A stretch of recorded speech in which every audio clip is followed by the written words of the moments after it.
Okay.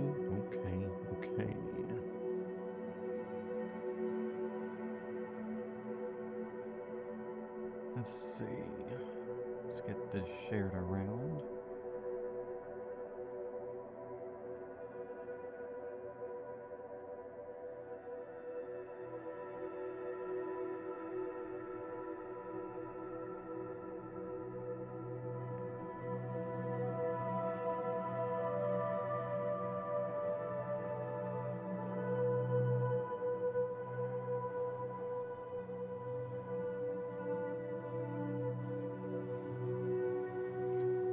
Post it over on V1 for you guys.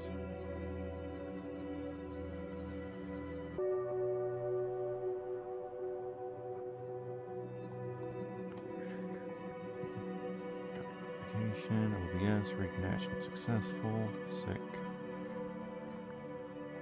Let's get my keyboard set down. Really don't need that anymore. That's looking straight on. Let me make sure my stream looks normal.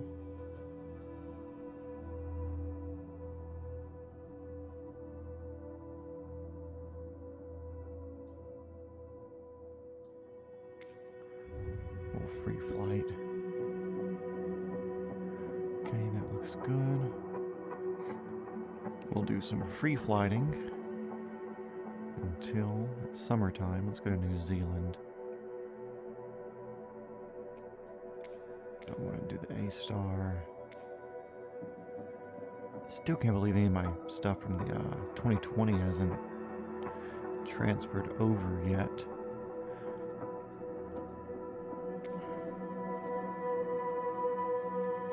Figure.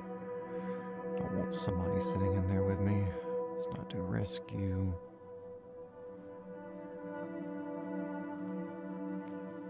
Cargo. Liveries, what can we look like?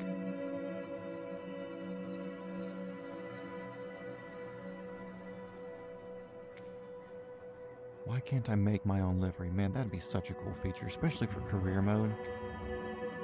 Make your own livery for career mode. That'd be sick. That way I can apply that to all my helicopters instead of having the old view.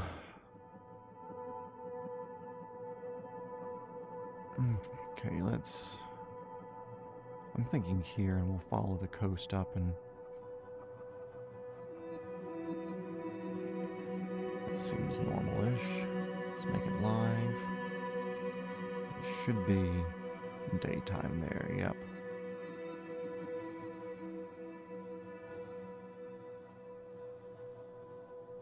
Ramp, small, works for me.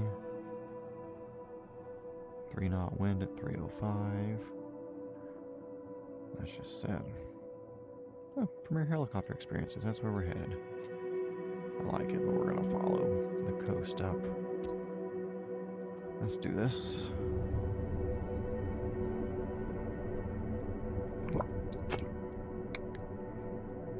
And hello to those of you watching this not live. Appreciate it. It means a lot. This is not where I am supposed to be. Okay.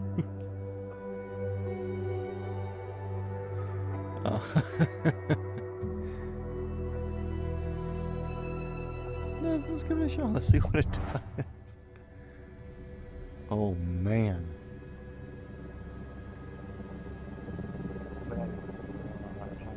Right there. No. Why am I flying? Why am I flying? Okay, we're gonna. Hey there, co-pilot. What's up? Let's come over here and park where I was supposed to be parked at.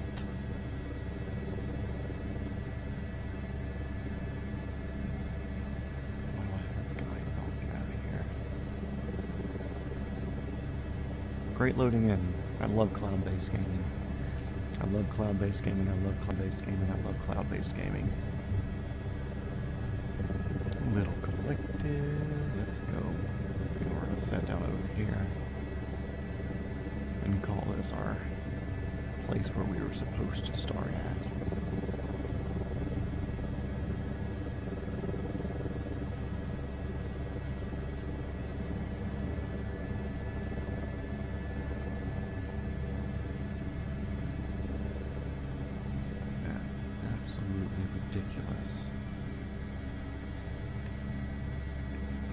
scoop forward, so I hate that seatbelt thing. Landing lights are off, that's going down. Let's kill that. Engine start off. All that should be off, that should be off. Wait for that to kill off.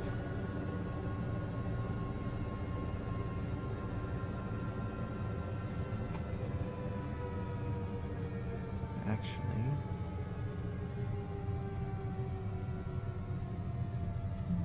I want to do checklist.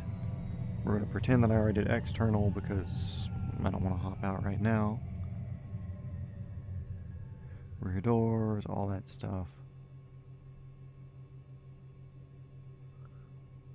Let's see.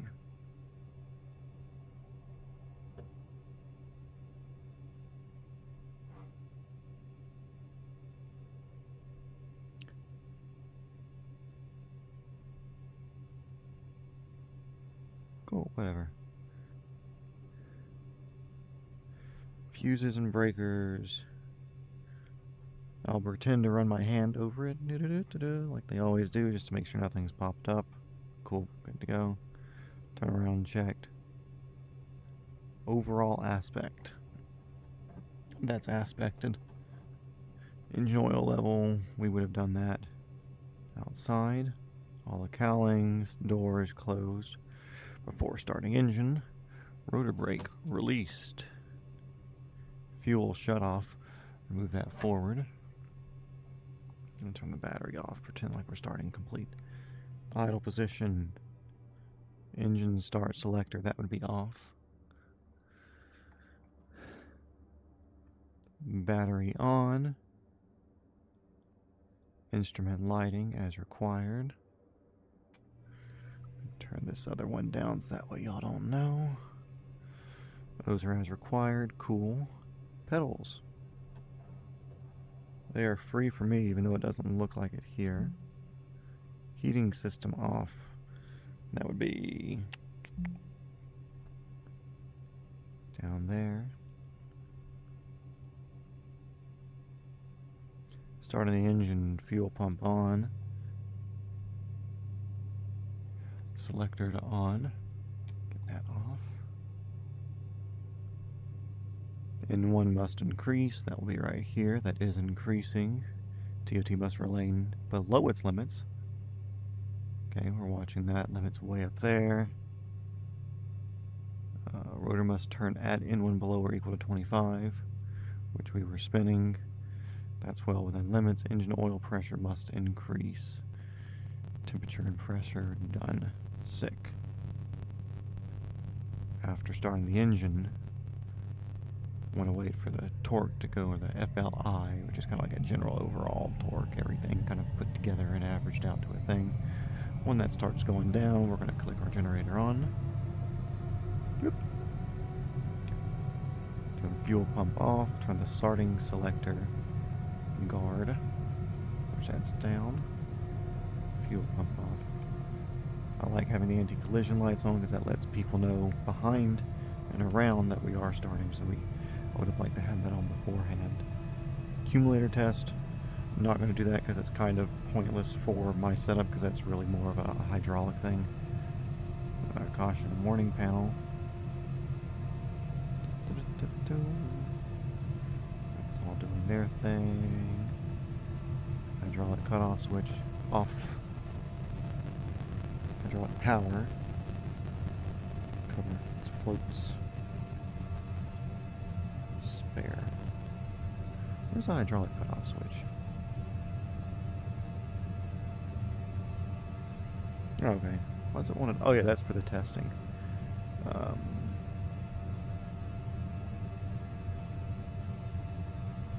We're gonna skip that because really part of that is you other than looking for the lights, you're feeling for difference in hydraulic effectiveness in your control system.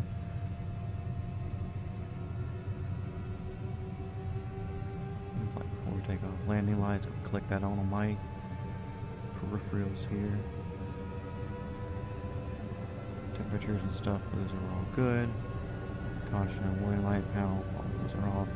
Collective, unlocked. Don't have a lock on this as far as my stuff's concerned. And it's disabled, so that way I don't have to worry about it down there. Take off. Click, damn it. Collective gradually, engine mechanical, watch all that. Cool, I like it. Whatever, we're gonna get rid of you now.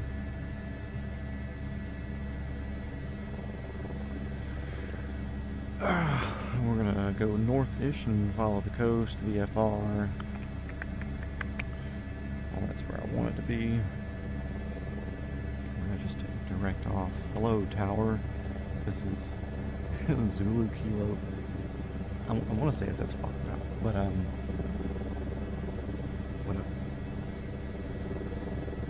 clear the P.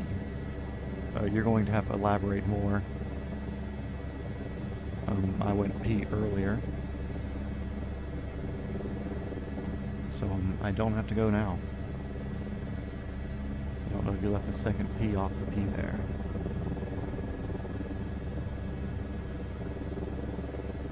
Little hover check seems to be good. We're going to be going out to the north, so let's clean the roof off of our little station here. What do you say? Here you go, guys. No longer need to have the gutters checked out.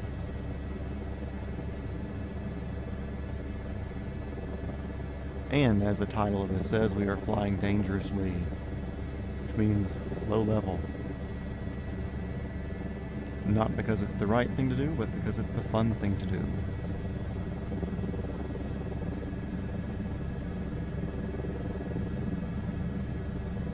I've got to look out for things like these traffic lights that are spawned in as floating pieces of ground, because one of those will set me back a cool $1.9 million if this was in career mode. But we're not, because we're having a little bit of fun beforehand. I'm getting tired of the straight and level flying normal sort of things that you do in career mode. At least the ones that pay good. The cargo hooks and stuff like that, I'm not even sure they have that set up for owning your own things. But even at that point, I don't know if I want to, because the ground effect bug is still such a huge pain with the helicopters that I don't want to risk having a crash doing that. And the fact that all the cargo hook missions and aerial constructions were just so not thought out well, that I don't think it's worth risking those for career mode. So really the only safe career mode thing that makes money for rotorcraft is doing, let's turn the landing lights off, is doing something like flight sim. Doesn't pay that well. I actually haven't done flight sim owning my own company in the 125 yet. But doing a passenger transport, I can start at the 60 course. Ah, okay. Gotcha. Start at the 60 course. Ah, okay. Gotcha. Clear the P. Clear the pad. I assume clear the pad. Makes sense. So, Full Metal Yeet, a 64 pilot. That sounds exciting. I know those will eventually end up hitting the civilian market just because there are Cobras that are out there now. But I think all the I don't even think the Cobras were sold to a civilian market. I think all the Cobras were, weren't they like given to museums and heritage foundations and charities and stuff like that? I don't think they were ever sold like the Alpha model Blackhawks and everything were. I think they were always just kind of given away. So I don't know if the 64s will ever be sold like that.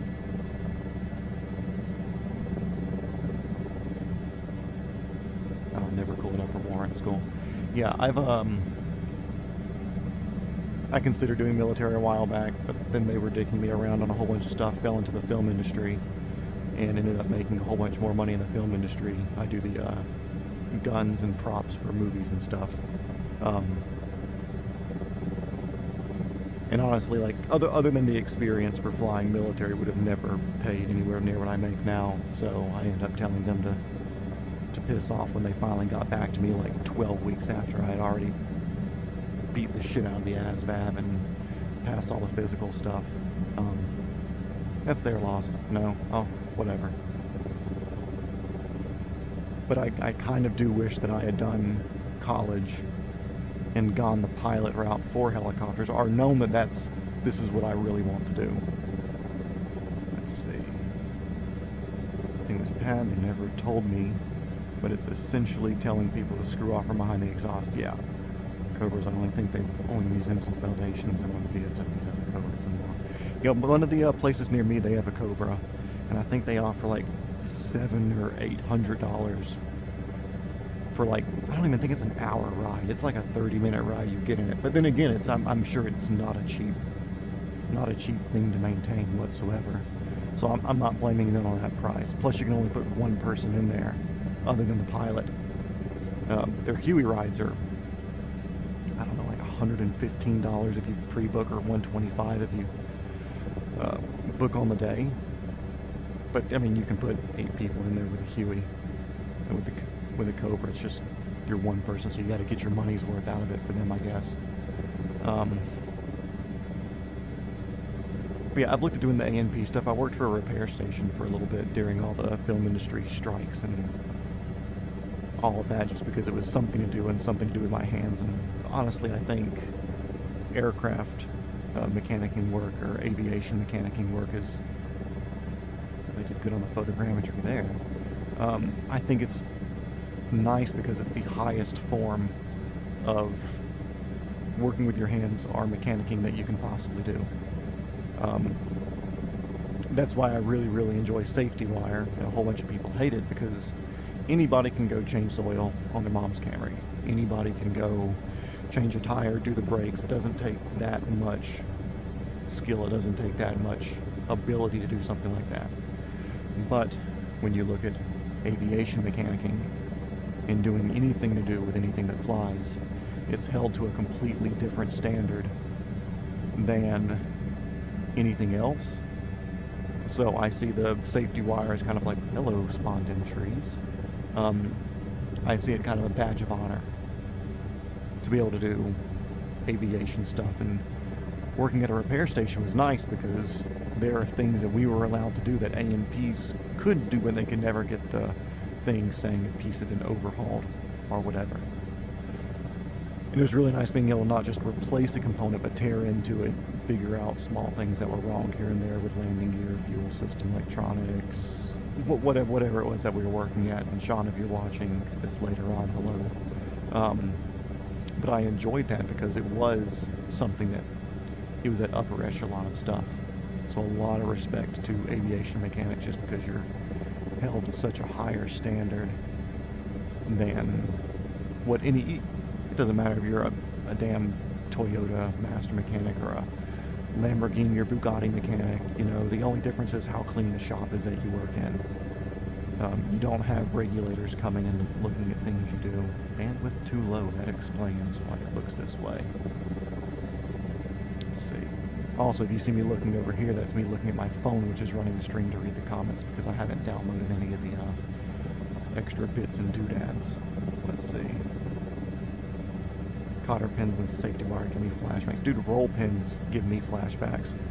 We have to use, I'm sure you already know, but every single part that you deal with has to have a chain of custody and numbers for anywhere it's made or produced or where it came from, so that particular place where it's produced or came from holds up to a standard. And we had a bin of roll pins that were approved roll pins for whatever part. I mean, cotter pins, O-rings, even the lubricant that we had put on the different O-rings if it was going in, you know, it could not just be a whatever, it had to be, there were a few things where we'd use like a Permatex for, but very few. And for the things where we could use the Permatex and not whatever the manufacturer had set forward in their manuals at first, it was something that we would have to go through approval with the FAA when we were setting up our or when they were setting up the repair station, getting all the approval approvals for their certified repairs, where they had to prove that Permatex orange or red thread lock or blue, whatever the lock type number is, it had to be proven that that was an acceptable replacement for whatever it was, you know. And what was one of the things we had to spend an ungodly amount? There's a lot of things like that. One of them was oil. We bought like a 1 quart of oil for, we started rebuilding magnetos before I left. And after we cleaned them, the brass buttons, or the bushings, there was like an oil brass or oil bronze.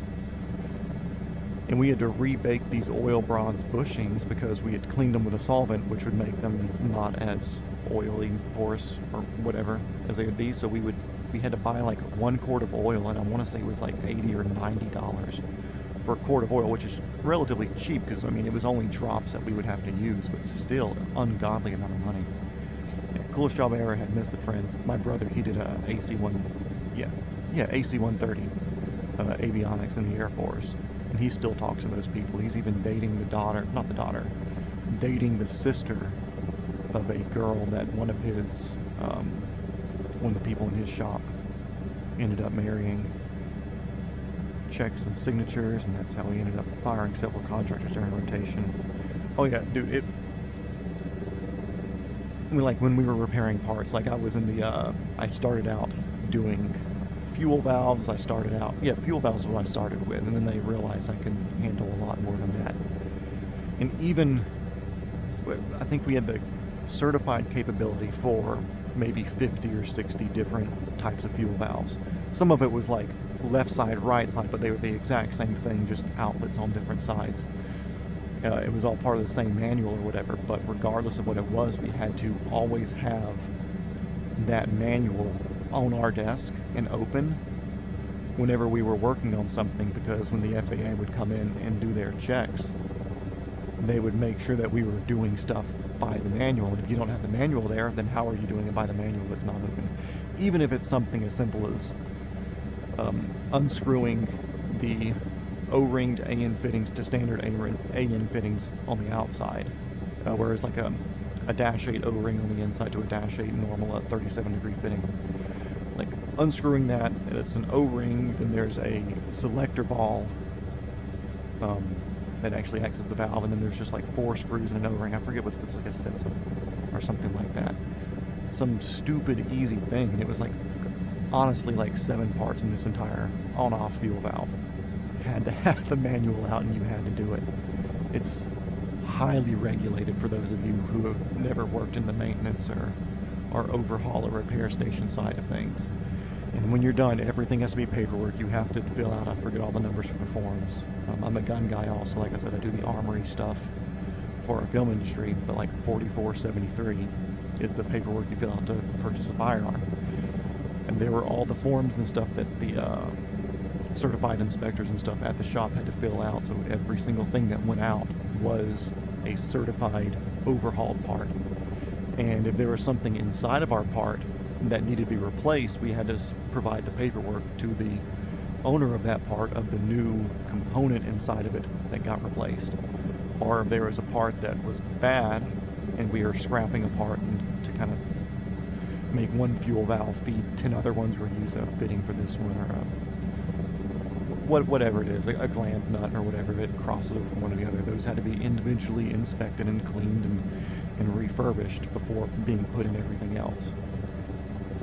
They missed all but 2 bolts on the Jesus nuts from Fort Hood to California. Jeez, that's wild.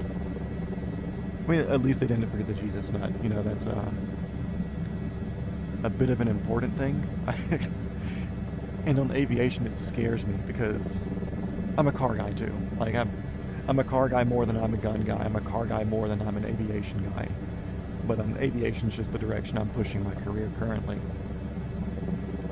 But there were times, like, never really on a customer car when I worked as a mechanic, but especially on my own stuff when I put something back together and there's a missing bolt. I don't know where it went. Everything seems to work fine. I don't have any weird vacuum leaks.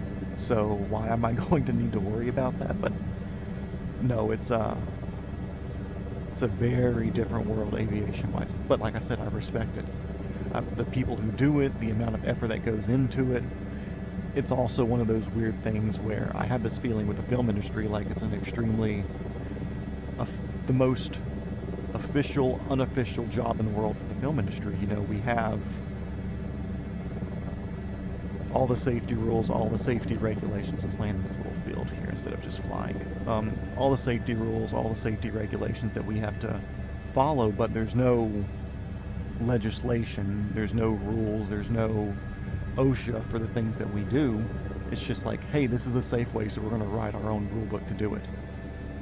And in aviation, I appreciate it because it actually is done by regulatory committees, which I hate, being somebody who's relatively anti-government as far as everything's concerned, you know, but it's almost scary to a point of how regulated everything, to where it's almost debilitating to a certain point, where I do wish in some ways that it slacked up here and there.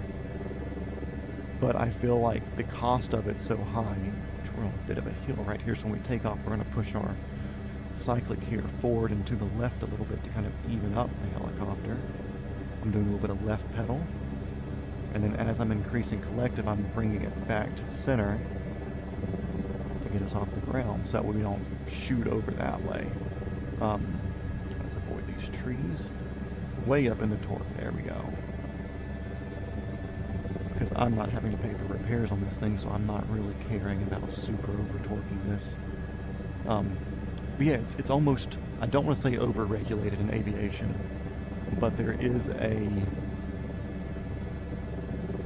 I feel like it could be way more regulated, but the cost of everything had gotten so high, like it already is. Just like the thing that happened in Congress where they brought out a bag of washers or something, where it was like $90,000 for a bag of washers. But I think some of the regulations have chilled some because aviation would be unobtainable if they were able to put every single regulation that they wanted to in. Let's see, dealing with OSHA and the FAA sucks, but it keeps us accountable. Yeah, exactly. It keeps you accountable. I was actually proud to have my name signing off parts that I worked on when I was at the repair station. Because one, it's something I could put a lot of care and concern and effort into anyways. Like we would get the part, we would clean and degrease it. Anything that would be able to be either media blasted, whether it's with like plastic media or glass bead, we would do that. Recoat the things that we did blast if it happened, and putting it back together and everything.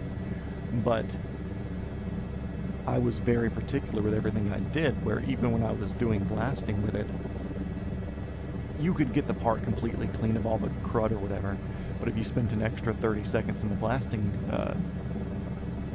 cabinet with it, you could get the part completely the same color, where you got it almost all the way back to like the original aluminum. And there was a day where I had gone home from work, and we had some high school students for the work study program that would come in and help out with stuff. But the supervisor of my department, he had the high school guy clean some of my parts and gone back on the shelf. We're waiting for approvals, and it came back eventually. And I was looking at it, I was like, I signed off where this got done, but I don't remember leaving this part and looking. It was clean, don't get me wrong, it was cleaned and coated, done the way it should be. But I held myself to the high enough personal standard of, cool, it's clean, but if I was paying $1,000 for somebody to overhaul my fuel valve, I would want them to take the extra 30 seconds, you know, to make everything look good. So like, I enjoyed signing my name as being the technician who worked on those. The money wasn't great. That ended up being why I left to go back to film after the strikes and everything was over. But I enjoyed putting my name and my initials on it just because it was something that it looked good when I was done, made me feel good when I was done, because I was that person. I was the guy. I'm trying to think of any warranty stuff that I had come back when I was there. I know there was one, and it was like one of the first valves of a particular style that I had done, and it had two O-rings where one was like an 18 mil O-ring and one was a 19 mil O-ring. And it got switched around, so there was like a small leak. It didn't leak in our testing because we have to test every part and sign it off before it goes out. But it came back. We fixed it really quickly and sent it out. And I want to say there was another one where once again it didn't leak during our testing, but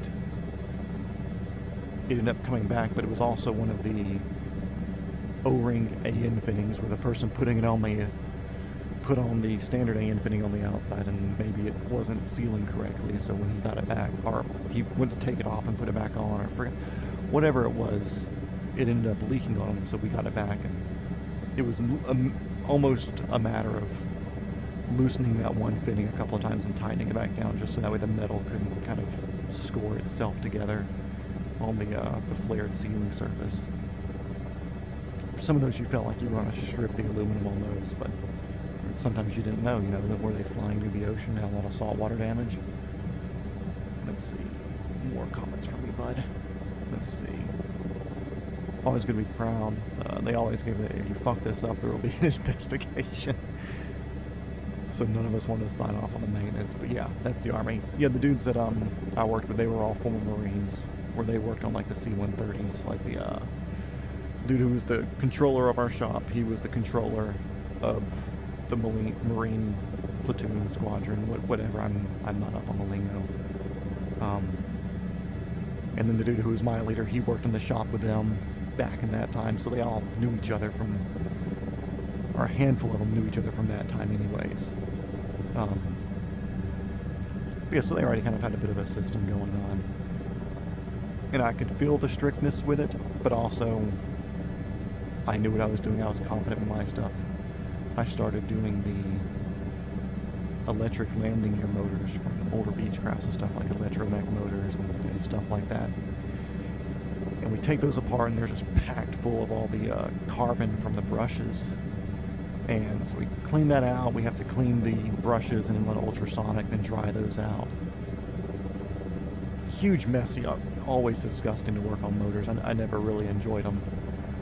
But we had to solder wires and contact points whenever we would do stuff, and apparently when they had first started doing those, they had a lot of warranties come back from bad solder joints and stuff like that, just because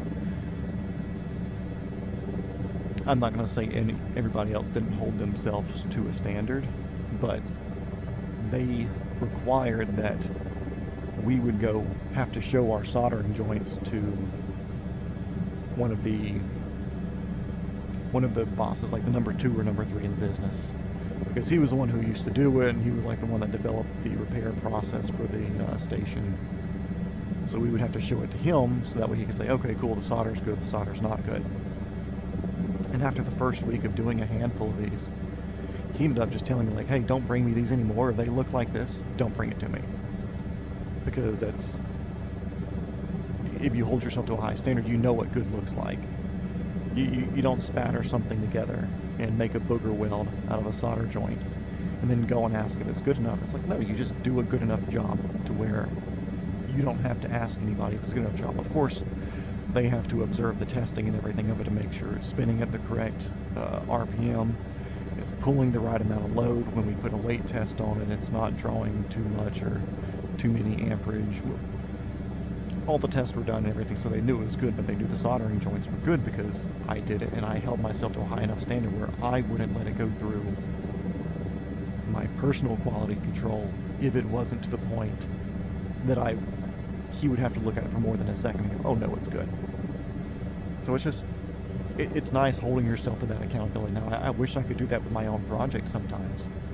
I'm terrified of owning my own aircraft one day, but I feel like I've also matured enough to where I'll do it correctly, other than it being like your own car and you just kind of like go a few thousand miles over the oil change and it's not that big of a deal. Or like, okay, cool, my car's rattling, but I'm just going to make that noise.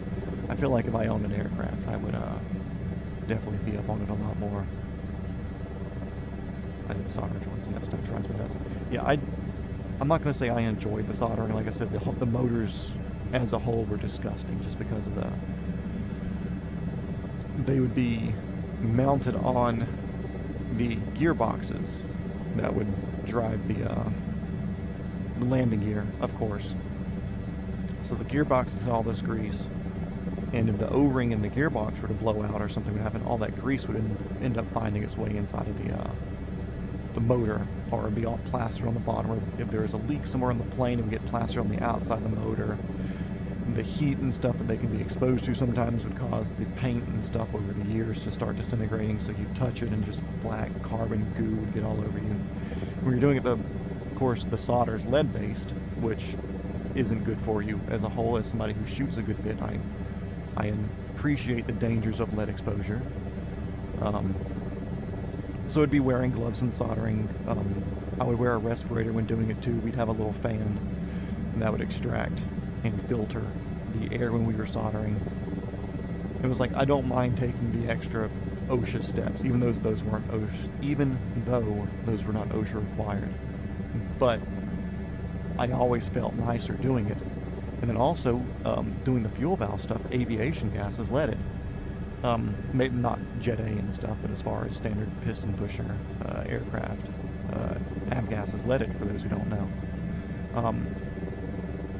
So one of the first things I did in the shop, they say like, cool, if you see that you need a shop supplies or something here, there, whatever, then let us know, and if it's something that we need to buy or that we can get, we'll get a hand on it. And one of the first things I did, I said, get some D-lead soap, because we would always have that at the gun ranges, and it's a soap that helps get heavy metals off of your skin. So when you're working with leaded avgas and you're working with leaded soldering and stuff like that, you would get this coating on your hand where it just kind of felt nasty and dirty, and it didn't feel right. And I'll tell you what, I felt a lot better after we started using the D-lead soap. I had never got lead testing done. We had mentioned it a few times to them, like, hey, we're working with parts soaked in avgas. And we're not wearing gloves all the time just because you don't want to wear gloves all the time, you know. But yeah, the D-lead soap, just a little thing like that went a long way, especially doing soldering, because then, of course, you're working with like the acidic flux that you use, trying to get it all done. It was fun. I enjoyed it. Like I said, I took the good pride in what I did. I took pride in what I would say would be the best parts that came out of there. And there were times when they were like, when I first started doing safety wire, of course, like, okay, cool, that's not good, that's not good. It took a little bit of understanding the process. Like, I understood the concept immediately just because I understand mechanical stuff. But getting the technique of doing it the right way helped a lot with the safety wire. And I ended up taking huge pride in that, which goes back to exactly why I started this conversation about maintenance and overhauls and stuff, is I see safety wire as the pinnacle of doing something mechanical. If you're a mechanic and you're doing something and you're doing safety wire, you're probably at the top of your level, you're probably at the top of your game. Yeah, there are times where it's like, cool, you could do a 2-run of safety wire and then a 3-run of safety wire to connect 5 screws together. And I would do it as a 5-run just because it was harder, and the end user, the end person getting it, would see it and go, oh wow, that person did this complicated 5-run. Or they did this in 1 piece instead of 2 pieces, or 1 piece instead of 3 pieces. Whatever it was, I tried to do it in the harder way, not just to challenge myself, but because I think it showed off the skill. Look at the sheer amounts of greases, oils, transmission fluids, sealants, orange, like the gritty, fast orange, whatever it is. Apparently you can use that without water too. Somebody told me that the other day. I thought they were fucking insane. I've never even considered lead exposure, especially since I didn't get any guns and lead care. They still have to be army. Yeah.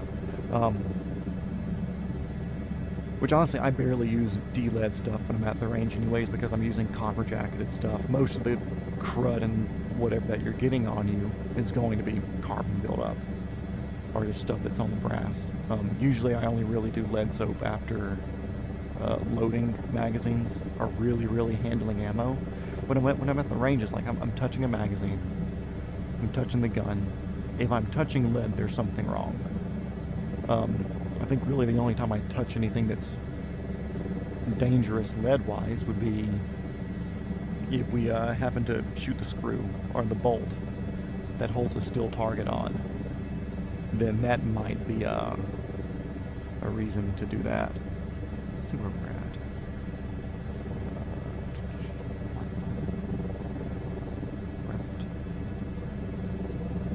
Let's go in here and zoom out some. Looks like we're still East Coast. Yeah, we'll cut across these mountains here. And actually, we'll do like a 270, 280 heading, like that. Cool. So let's get rid of this because it kills half my view.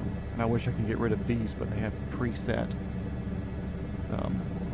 setups or configurations for these things, so you really can't pick and choose. Oh my goodness.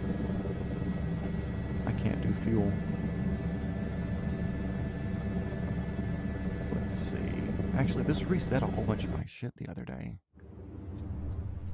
Settings, controls, keyboard, fuel.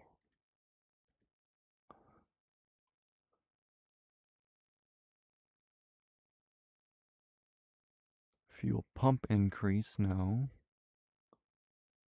Add fuel quantity. Why there are two? Okay. Okay. Cycle. There we go. Caught it. Let's see. Fuel going up. There we go. I do end up doing that a few times on career mode, but I'll spend money on purpose just to offset that, to be as nice to doing career as honestly as I can. Because sometimes I'm so tired of loading that I click straight into it, then I've noticed if you back out of a mission or whatever in career mode on here, you might not have the same mission pop back up in the same place, or you might have a different payout. So when I find a big payout one and I'm doing it, and I end up losing that payout because of clicking out to change fuel settings because I forgot to, because I'm tired of cloud-based gaming, then I just click the add fuel button, but I'll wash all my helicopters or something, spend that amount of money back again. Yeah, my Surefire Warden coats my offhand black. Yeah. Do you still use a war comp, or are you in a non-war comped flash hider for your Surefire? Because I know as I was on the war comp for a while, and it was pretty bad with that, then I went to a non-war comped flash hider, and it got significantly better. And I also noticed the same thing that Pew Science shows with their testing, that the suppressor also gets noticeably more effective when you're not using a war comp, because the comp part of it, the way it vents, bypasses the, I think they call it the maze seal, or no, labyrinth seal, is what they call it. It's just an angled seal and whatever. Anyways, the war comp stuff almost, or not bypasses, but it creates enough pressure and blast in that area to where it pushes past that and then back onto your hands, which of course makes your suppressor louder and makes your hands a lot nastier. So if you still have a war comp one, I would suggest selling it and getting a non-war comped version. My RC2 got much nicer to handle whenever I did that, and I run that on a HK 416. I've done probably 1,000 rounds through that setup, more or less full auto every time. Got it on a 12.5 inch, which is kind of like my daily rifle setup. Yeah, war comp movement again, changing it out, and I'll eventually get an RC2. But yeah, I'd say change it out. It's nice if you shoot without a suppressor or without a blast diverter on the front. But if you're running the Warden on it, then there's almost no point to having the war comp, because it makes all those little holes useless. And then you can find somebody who doesn't agree with putting their name on a government list, which it's already on a government list, trust me. Yeah, it's worth it to get into a normal muzzle device. I'm telling you, there's a significant difference that I noticed. Yeah, I run mine on a 14.5, a 12.5, and a 10.4 416, 12 and 14 5 are both standard AR setups. But yeah, it works fine now. They're all on, I think my 14.5, I've got a 4-prong that I was able to find at a surplus thing. I think the 12.5 is a 3-prong, and I think my 10.4 416 is a,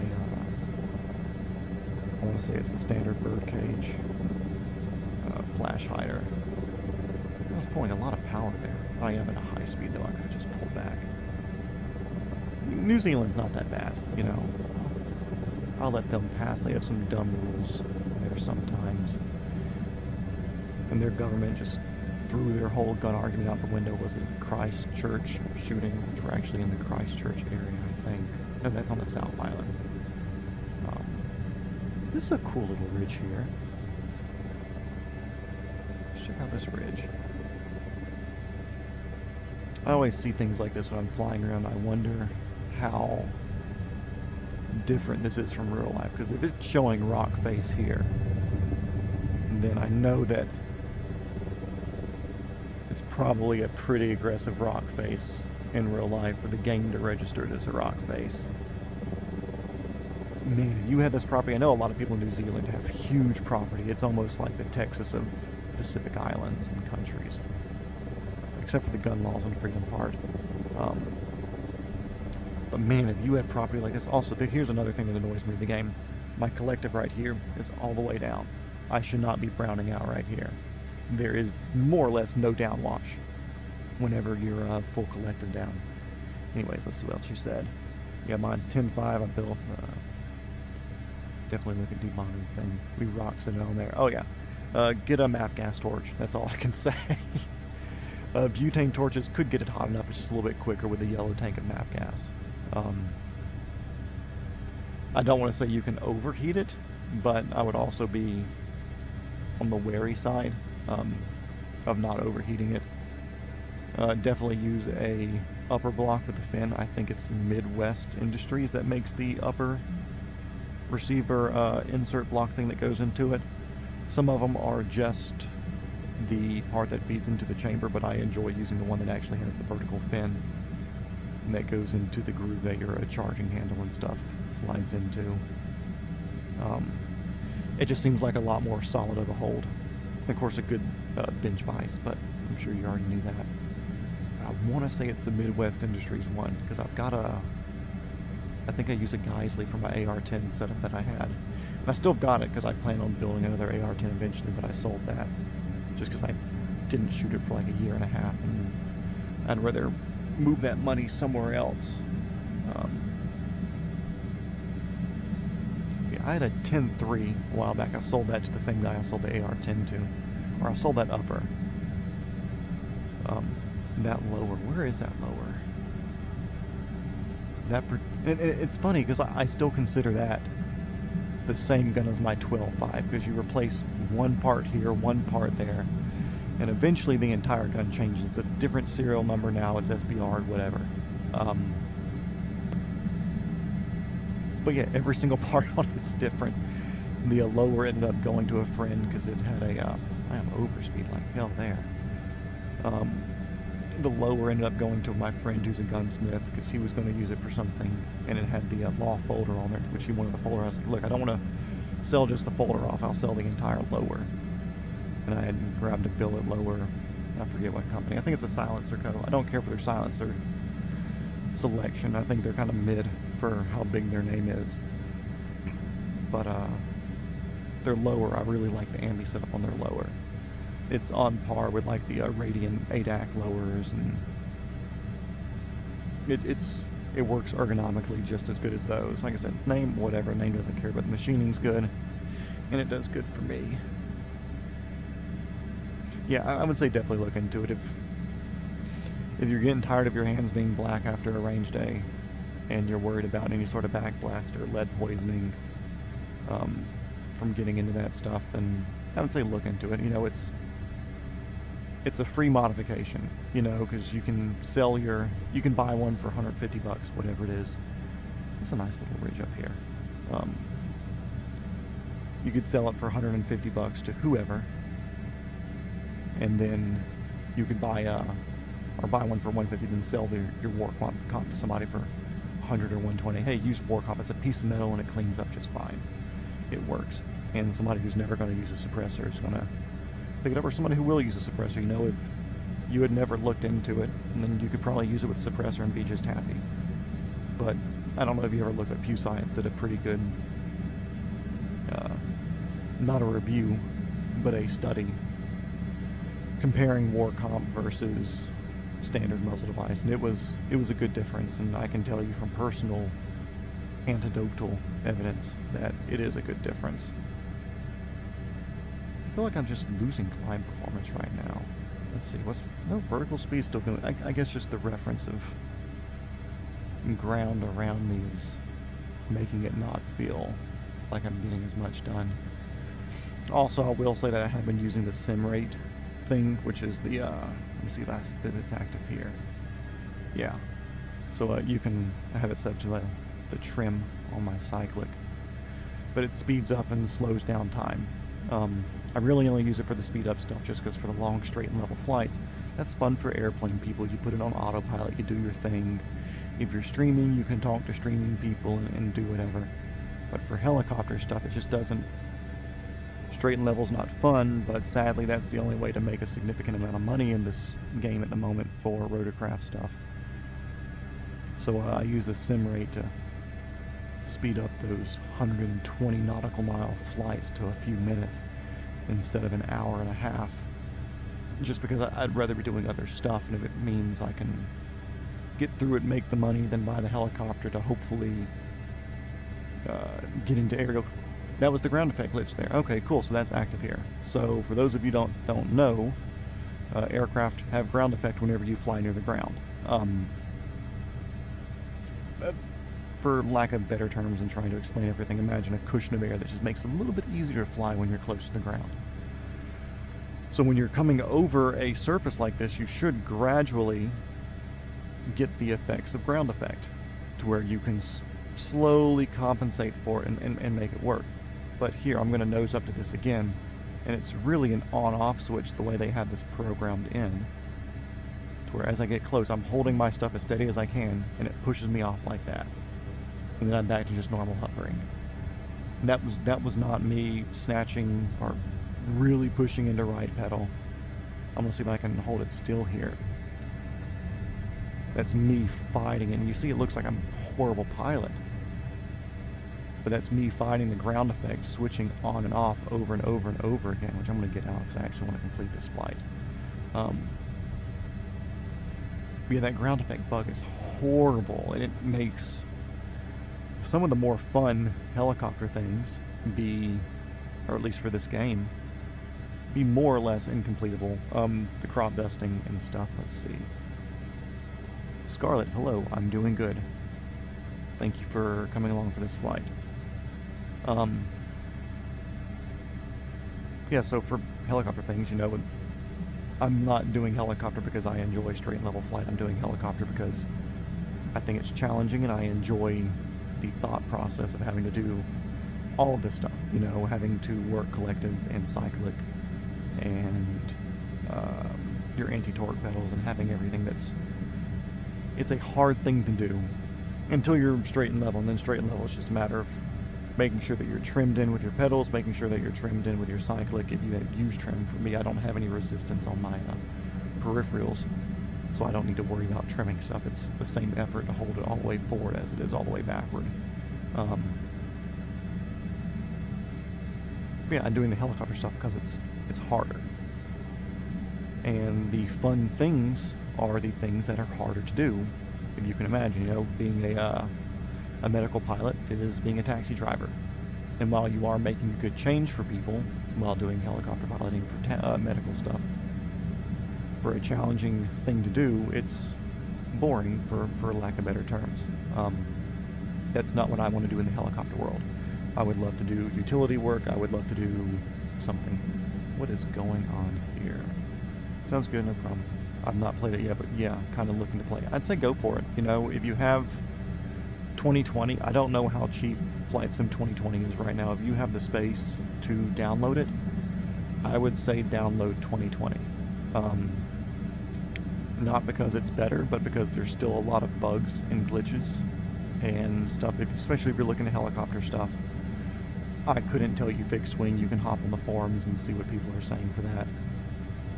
But at least for the helicopter stuff, it doesn't seem quite worth it yet, other than having something like the Chinook or the Sky Crane. So many of the helicopter models from third parties like Cowan Simulations and Miltech and stuff, they're on sale right now, and in 2020 you can download them. If you have the RAM space, go for it. Or is it RAM space? I don't know. I don't speak computer even though I built this thing. Whatever storage. If you have the room for 2020 and if it's on sale for less than 20 or 30 bucks, I say go for it and just download whatever models that you want to fly. If you don't mind playing something that's mildly broken, download 2024 and don't double spend so you're not buying 2020 and 2024. But if you're looking to get into something that's going to work 100% right out the gate, go to 2020. It's pretty well sorted out. There's a few little things here and there that aren't perfect, of course, like you're never going to get the perfect aerodynamics or whatever with it. But it's still pretty damn good. You know, I enjoy 2024 a lot more right now, other than the little bugs and glitches, etc. But, you know, it's better. You know, it's better for at least helicoptering for fun, in my opinion. The big reason for that would be I want to sim rate over this water here to 3 clicks fast. 4 clicks fast. Ooh, too fast. 3. The big reason would be trees, foliage, stuff like that. There was only like 1 or 2 tree types in Microsoft 2020. 2024, they have like 30 or 40 different types of trees and foliage, and it's cloud-based, so it's a bit slower to load sometimes, but I was flying over the Appalachian Mountains, eastern U.S. a bit, and let's see, 2, 1, back to normal. The trees were changing colors. There's different types of trees in different places that I'm flying. You go to Florida or you're down there at the coast and you start seeing palm trees. Hawaii is completely different. So, that's nice, and for somebody who flies 99% of his stuff close to the ground, it's a much better feeling in my opinion. Let's see, you are yapping in here, hell yeah. Sounds good. Yeah, kind of look like, oh, gotcha, thanks for telling me that. Your accent sounds cool. Georgia, what up? Storage LOL. It's a good, you know, listeners at Seaver Discord, gotcha for the tech. Yeah, exactly. It's, I watched, am I going right speed? No, that's too slow there. Okay, this is real speed. Yeah, it's like I watch Linus for pretty much all of his videos. Some of them I don't care about. The deeper server stuff or Linux stuff, I don't care. The PC stuff I watch just because, one, I think they have good production value. Their videos are fun. And I feel like I learn through fun, but also I learn through doing. So I've been watching Linus Tech Tips for years, but I still couldn't tell you what things did what. Like, sure, I understand the general hierarchy of graphics cards.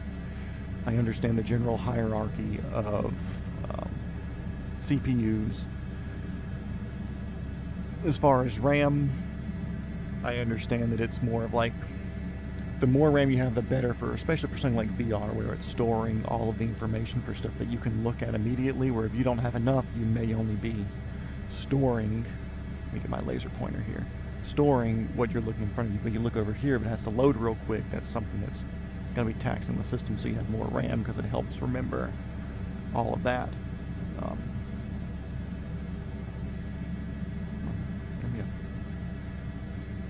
So it's like I've watched all of his stuff, and it kind of gave me the general idea of how it's supposed to work, but never really got.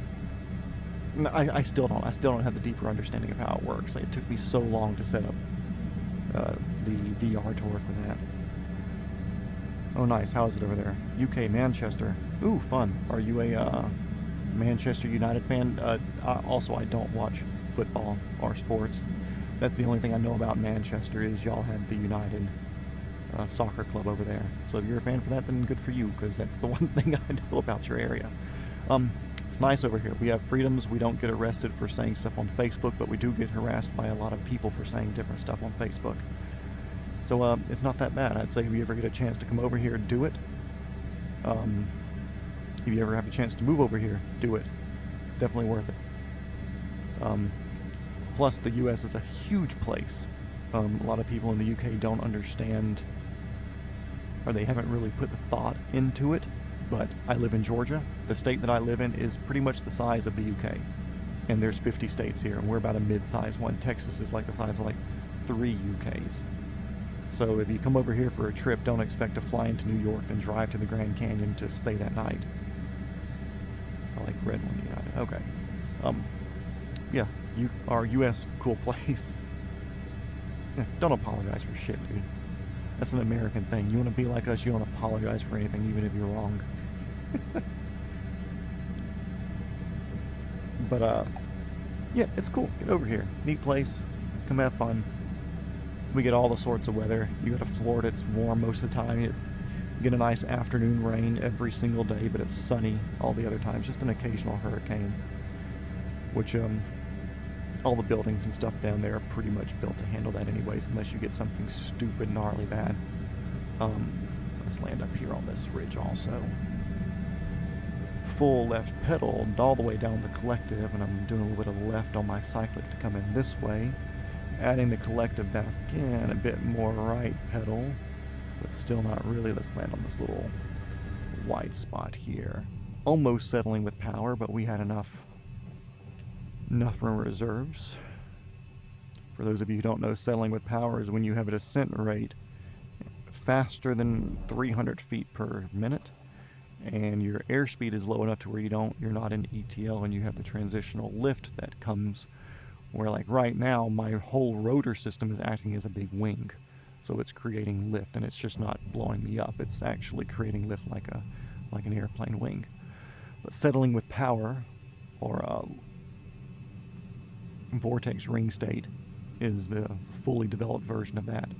They're kind of interchangeable, but kind of not.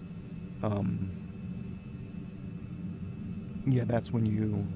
Let's see if we can induce that real quick. Let's come to a hover. Got 100 knots to slow down real quick. So we're going to get our airspeed down to nothing.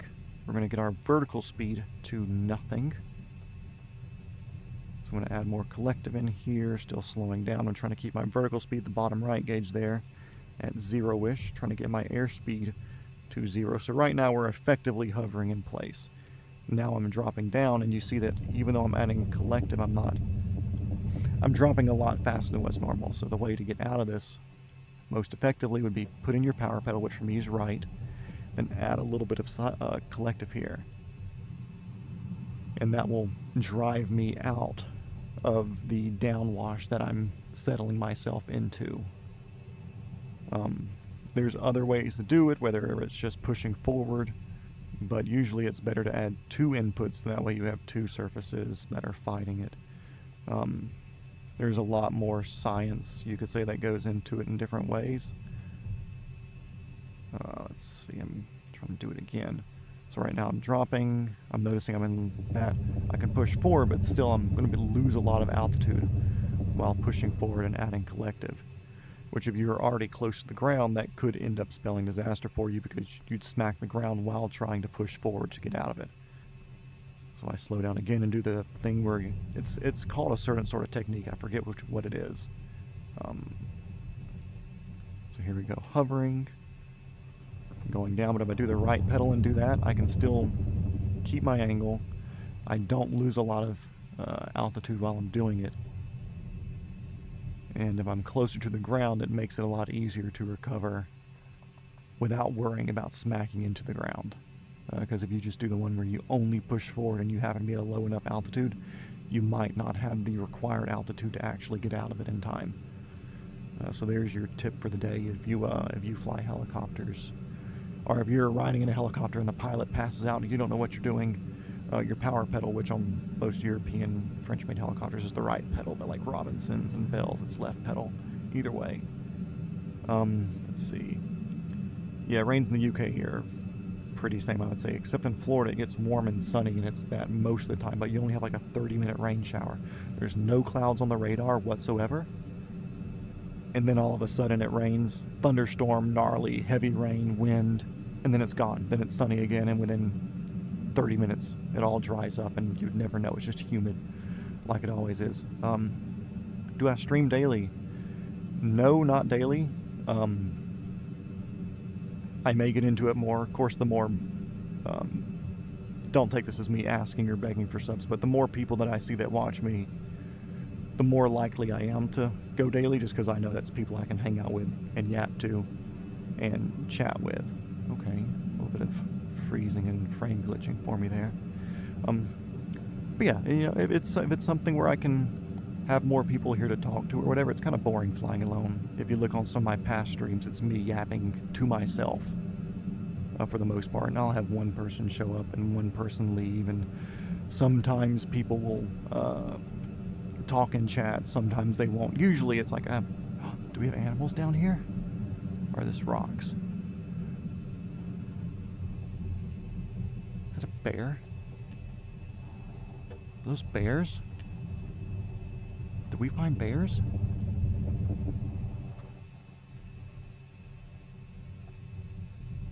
What are these?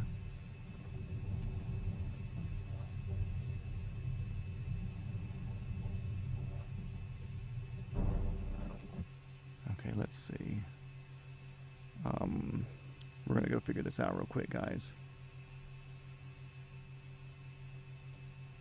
Yeah, if you do want to subscribe, feel free to, when I do pop on, come and say, hey, you know, we're losing this. Do I want to do a full shutdown? Actually, I think I could do Shift-C. Hell yeah. Let's go.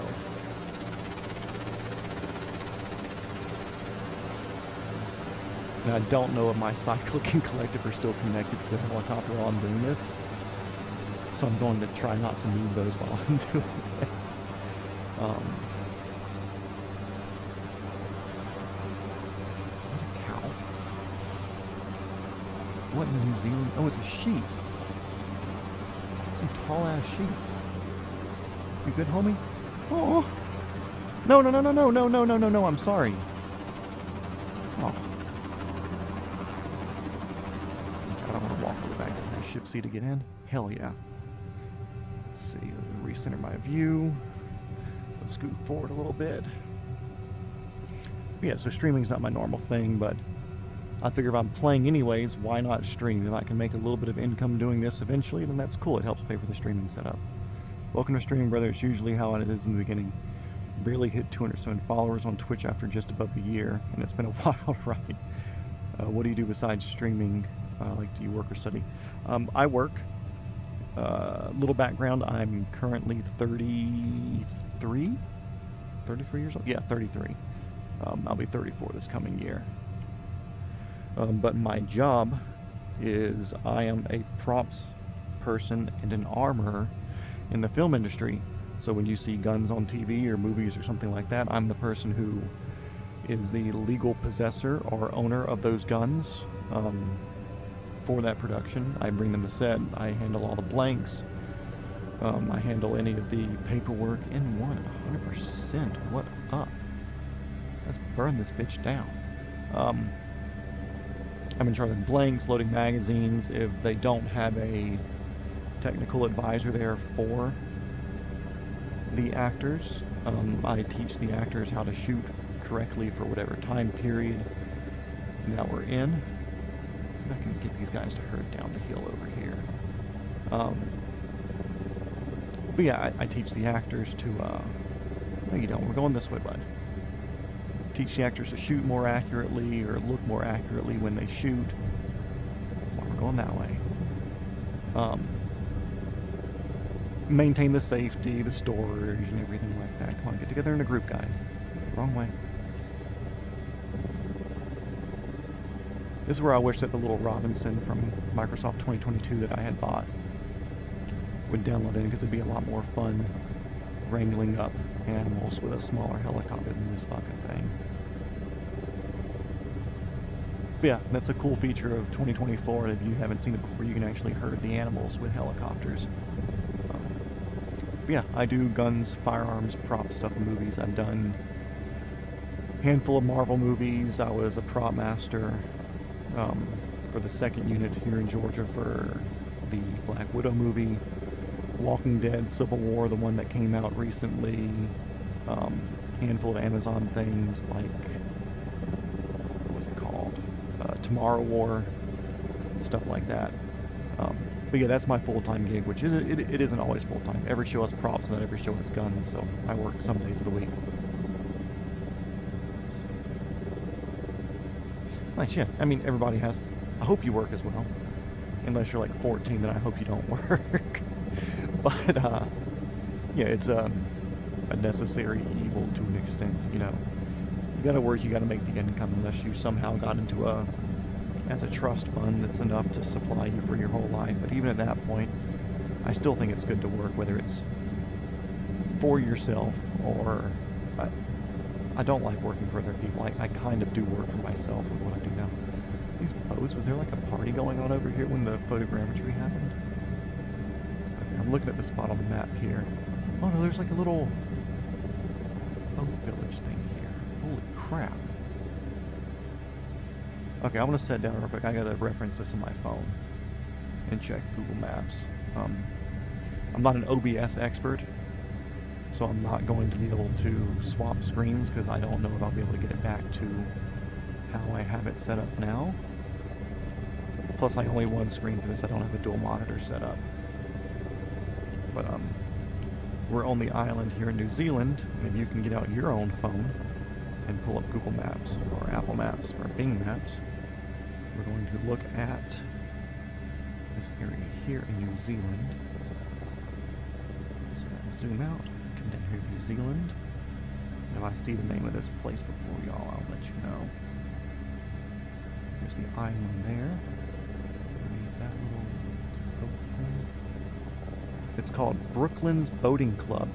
And even on Google Satellite, there is a lot of boats parked there. It looks like sailboats and stuff. So I guess instead of people parking in the bay out here in this area, they park in the river here that we're in front of. So that makes sense. That's cool. Cool fun fact. Neat.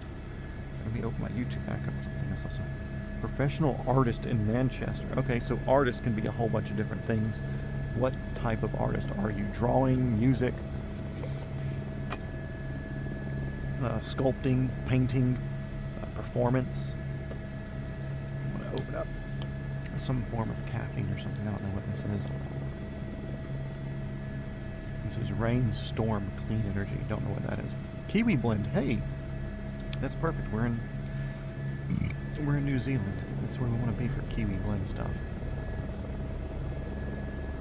Let's get back on track. We're going to a helicopter experience over here.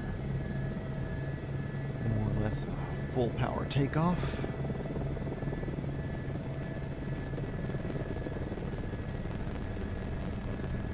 But yeah, so if you're not aware, which it looks like Scarlet there, it looks like this is your first time watching me, welcome. If not your first time watching me, welcome back. But I'm actually not a helicopter pilot, believe it or not. I just do it online. Although I am working towards actually getting my private pilot's license to do helicopter stuff. And that's the reason I bought this, was because in the US, I know it's different laws in New Zealand. I think you have to do like 100 hours in New Zealand or something unreal like that. But to get your private pilot's license here in the US, you need to do a minimum of 40 hours of flight, 20 of which will be with an instructor, and 10 of which has to be solos, and then another 10 you could be solo or instructor or whatever, but most people end up doing it in 60 to 80 hours.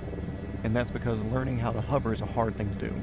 If you don't know much about helicopters, you have your anti-torque pedals here for your feet, you've got a collective here on your left, and you have your cyclic here in the middle. The collective changes the pitch of your main rotor blades above you, so it always spins the same speed, about 389 RPM per that gauge. When you move your collective, it changes the pitch of the blade to create more or less lift. And when you do that, it puts torque on the entire body of the helicopter, which makes it want to twist left or right, depending on whatever the direction of the main rotor blade is. And this one I push on the right pedal to help keep me even when taking off. And then when you do all that, it actually adds either left or right yaw or roll into the helicopter, so you correct that with a cyclic. And then when you do that with a cyclic, it affects how much lift is created with a collective, so you change that, which means you change the pedals, which means you change the cyclic, which means you change the collective. And it's a feedback circle of having to constantly adjust how you're flying to hover. And then if you're a little bit higher, you have less ground effect, lower, more ground effect, wind, buildings, trees, etc. All that changes. So hovering's extremely hard, and most people take the 60 to 80 hours because hovering's hard. So I bought my streaming setup. I am using an Apache Simulators R44 setup, so it looks like a Robinson R44's control system, which is extremely similar to the Robinson R22 control system, which is the helicopter I'll be doing my training in. So I wanted to get something that felt like that and wasn't too overcomplicated. I didn't want to sit in an Apache's control system while learning to fly, then going to go hop into something else. So what I've done, I've taught myself how to hover. I read a whole bunch of books on helicopters, and I've taught myself how to hover in Microsoft Flight Sim 2020. And for about 80 to 90 hours, all I did was sit in the Robinson R22 model and hover around in small areas, or let's say I wanted to fly over here to this area and then set down in a little circle over here in a parking lot. I would do that. Or I would do different approaches, or I would change the weather in it to where I was getting really, really heavy winds from one direction but not the other, and different gusts. And I taught myself how to hover in all these different, more aggressive positions. So I'm hoping that my investment of $2,000 in a PC, $1,500 in the controls, and $500 in the VR, so about $4,000 total. If that saves me 12 hours of flight time, where most people do it in 60, if I do it in 48 hours, then it's paid for itself. And I think this will also come in handy once I start doing instrument ratings, where I'm learning how to work Garmin's and stuff like that, where I can practice with that, and that will help speed me up instead of having to rent a helicopter for $500, $600, $700, $800 an hour to learn that. It's very nice. If you don't mind, then I can show you some of my previous projects on which I've worked. Sure. If you look up my channel name here, Multi-Shop Matt, I'm also on Instagram with that name. You can send it over there, and I'll check that once you've told me you sent it over. And if Full Metal Yeet, if you're still in here, check it out too. Or if you want to post a name or whatever, it'd be easier if you just add me or shoot me a message or something on there, so that way I'm not trying to type on flying. But I'll also be landing at our location here in a little bit, but we're still kind of doodling around while we're flying, so who knows when I'll actually land. Swimming pool. It's a very different color blue than everything else around here, isn't it? But I actually have a friend who's over in the UK right now working. He's from the UK. He does, builds cars, builds whatever for movies. He met a stunt girl over there. She ended up crashing a motorcycle on the set of something in Italy. Of course, the production pays for it, puts her in the hospital and everything like that. But the only person she knew in the entire continent there was this guy. So he was over at her hospital every single day, spending time with her wherever they fell in love. He came over here for a bit. He proposed to her. And they got married here recently. Congrats, Crystal and John. But he's actually back in the UK right now, working on a movie or a show or something like that. I was just messaging him a few minutes ago, because we were talking about something, movie, something, I don't know, industry talk about whatever. Whew. There we go, that would crumple a nice tail rotor, or tail boom there. That's one thing I do. I am curious on how well it's modeled in this game of how much G-force these tail booms work. Let's see, I just sent you a follow. Let me hop over there. Swap over to that account for my personal. One follow, let's see. Pixel by LTD. Okay, Pixel Art, if I'm just guessing by the name.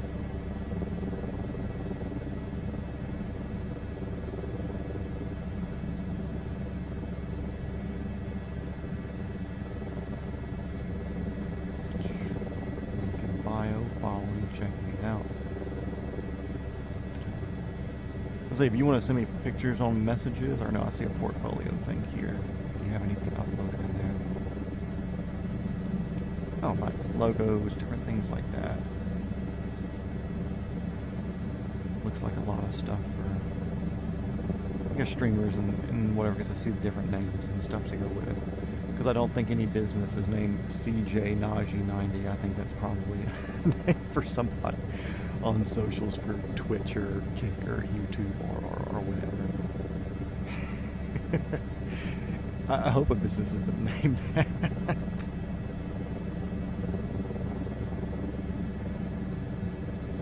Let's see, I think I followed you back.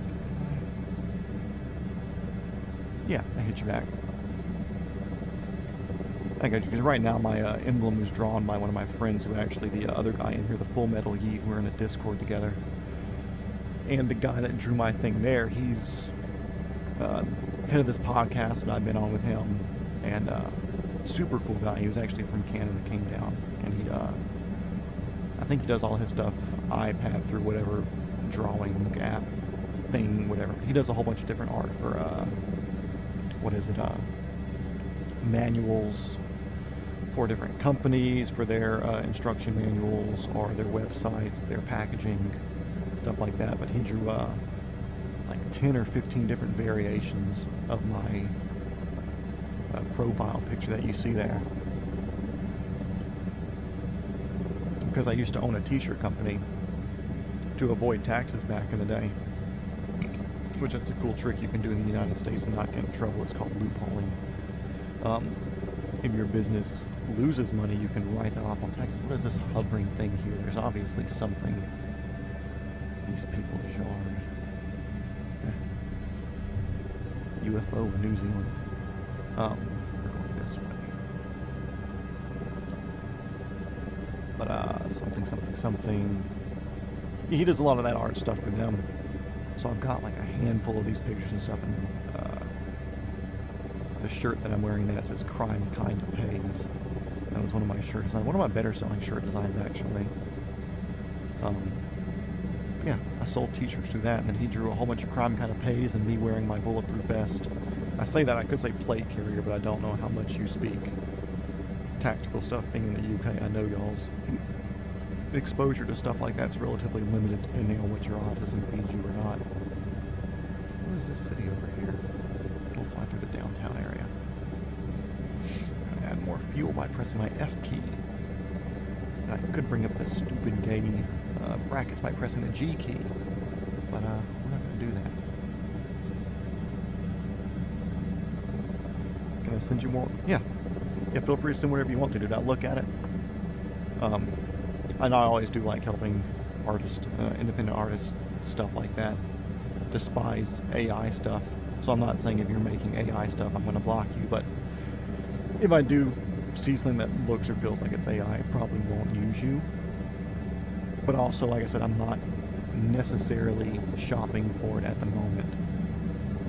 I do appreciate you coming over here, but I'm not necessarily shopping for it at the moment just because I've got one and I'm not super serious on streaming yet. But if you're cool, like you said, you've been commenting and having a good time here talking, so I'll definitely save your information because I will be changing eventually. I don't want you to get your hopes up thinking that I'm going to buy something. I am extremely flattered, though. Is there a helipad up here? Nope. Again, I do have other friends and stuff that do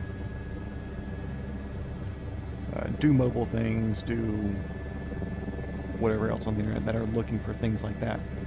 Like I said, if your stuff's good, I'll send them your way. I've got no problem referring people for artists and for other people to take a look at and lean into or look at. You know, it's That's the best way to get your name out, is by doing good work for people who need good work. And then, see, this looks like a hospital here.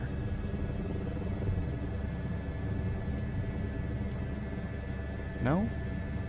Hawaii, Huawei, was that the phone people? Where are the hospitals around here? Actually, I'm going to turn on the markers again. There's got to be a helipad somewhere. There's an X there. I don't know if that means I can land.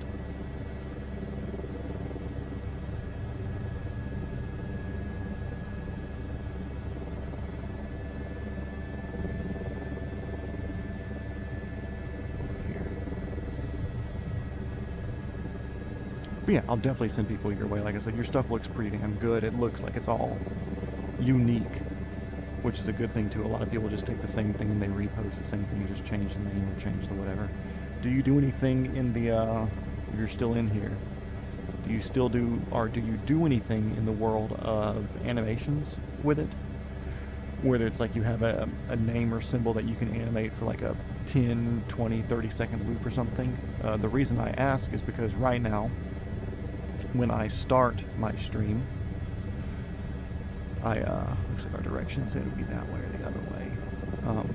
So when I start my stream, it's just me sitting with my headset up in OBS or whatever. You know, it's my stream starts and it's me yapping immediately. But I see a lot of other streamers, when they do something, let's see if I get the ground effect bug here.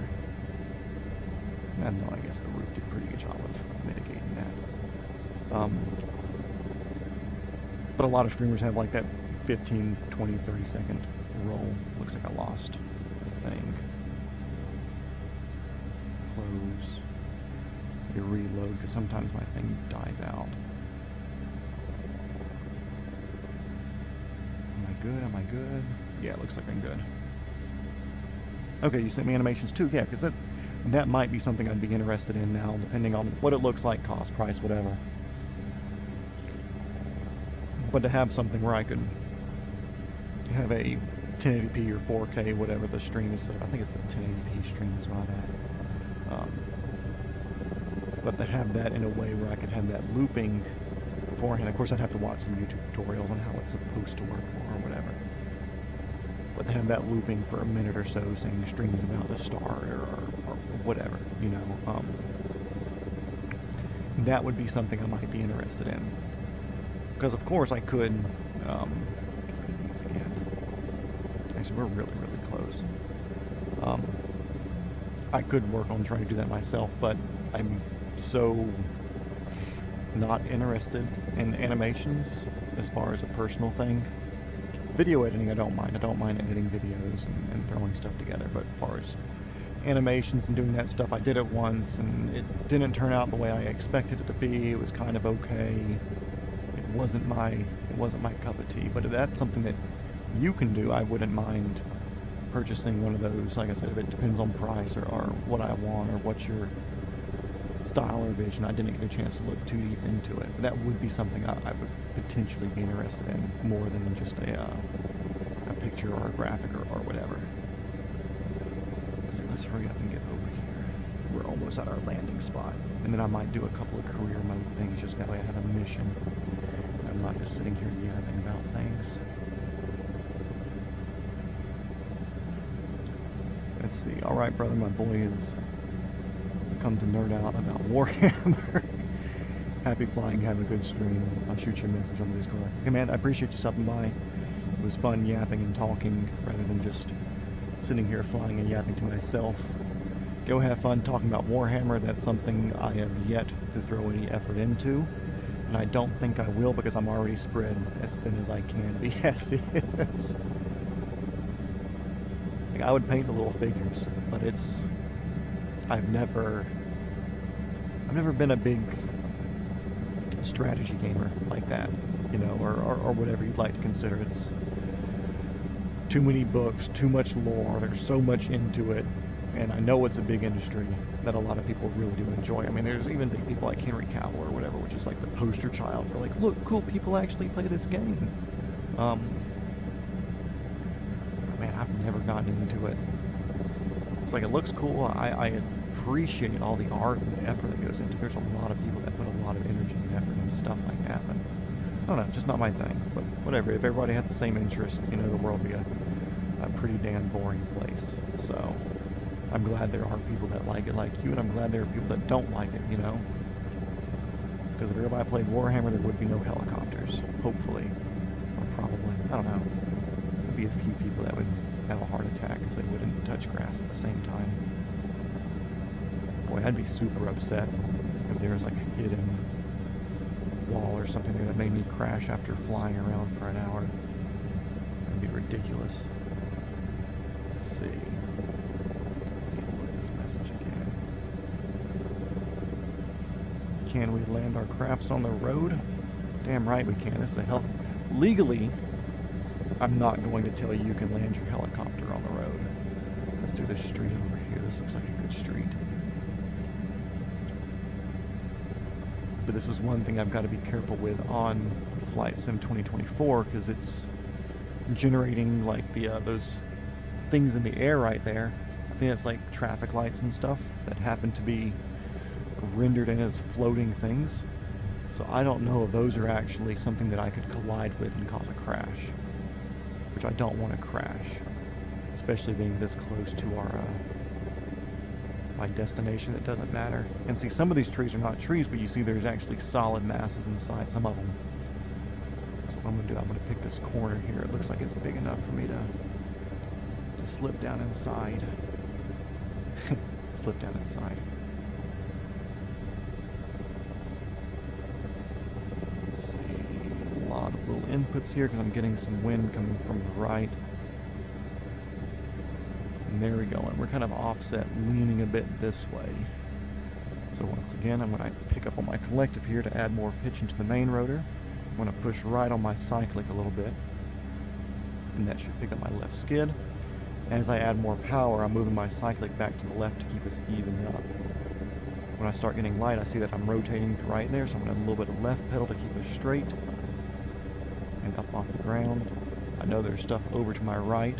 I know there's nothing over here, so slowly get up over this, blow off their roof for them, and we're out of the danger areas. And we removed a few shingles from their roof for them, because who needs them anyways? But yeah, that's a plus side about helicopters, is the landing anywhere. Also, I do think they're safer than small airplanes. Oh, shit, almost knocked over a drink. I need to put that back in this little cup holder. Let's see. In the game, I mean, of course, yeah. And something I don't know how much of a helicopter person you are, but airplanes, you still need some sort of stretch to land on. Helicopters, you can do a thing called an auto rotation. Usually you can think now of the air coming through the rotors and blowing down. That's, lack of better terms, how we're in the air at the moment. When you lose engine power, your engine actually disconnects, or the transmission actually disconnects from the rotor, so they spin freely. So just like you can stick a little blowy pinwheel out of your window in a car and have it spinning, when you lose power, you can actually keep the rotor spinning by pushing your collective all the way down and then pulling slightly back on the rotor to kind of keep this attitude. And that falling motion will actually keep your, I just pointed with my finger, that falling motion will keep your main rotor spinning.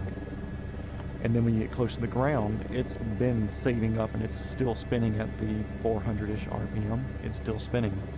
So then when you get next to the ground, so let's say this field over here, so let's say we started up at 600-700 feet above ground level, we're only like, what, 200 feet now? But whenever you'd be floating down like this, just because it's nice and slow, and we'll aim for this smaller area right here. So your rotor's spinning and you're kind of feathering your collective here, keeping the right rate of descent. And then when you get near the ground down here, you would pull up on the collective and pull back on your cyclic at the same time, and you could land just like that without power. And you can see I was able to land there in something about the size of a large backyard. So your helicopter, when it loses an engine, if you're a good pilot and if you've kept up on your practice and your training and stuff, you can land it somewhere, almost anywhere, safely. as long as you've had enough speed and you're conserving your blade's momentum, well, you can land just about anywhere, which is a cool thing with helicopters. Not many people know that. A lot of people are scared of helicopters, like, oh man, it's gonna fall like a brick. Oh, it won't. You know, there's a very good safety margin. And if you were in here earlier, we were talking about maintenance and stuff like that with helicopters, which we're at our destination here. But we were talking about maintenance and everything, and how much time and effort and money goes into keeping helicopters maintained, where it's not like a Nissan Altima or something where it's got 4 spare tires on it and it's going 80 miles an hour around the city. No, everything here is held to an extremely high standard of maintenance and being taken care of. And here we go, we're at our destination. Nice, easy set down. Let's see, let's turn that down. That's off, landing lights are off. Horn. Get rid of that. The fuel off. Avionics, collision. Generator. Starter off. We're gonna let that get down below the yellow line. Below that little bitty red line there on the bottom of the yellow section. And then hit the brake. Now, weird thing with this model, for anybody who's watching that would care, for some reason the rotor brake in the game only works when the battery's on. So right now the blade's going to continue spinning at whatever the hell speed this is for almost ever. But if you have the battery on, the brake will actually work and slow it down.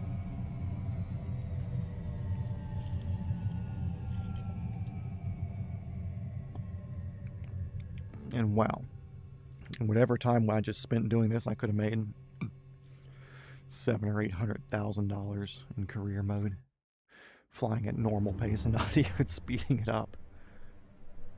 Does it say how long we were in the air? Remaining time on the flight? No. In flight, whatever. Yeah, Airbus H125 cargo setup. Let's go back. Let's do something career mode that's going to be technical. Like some sling loading or something like that.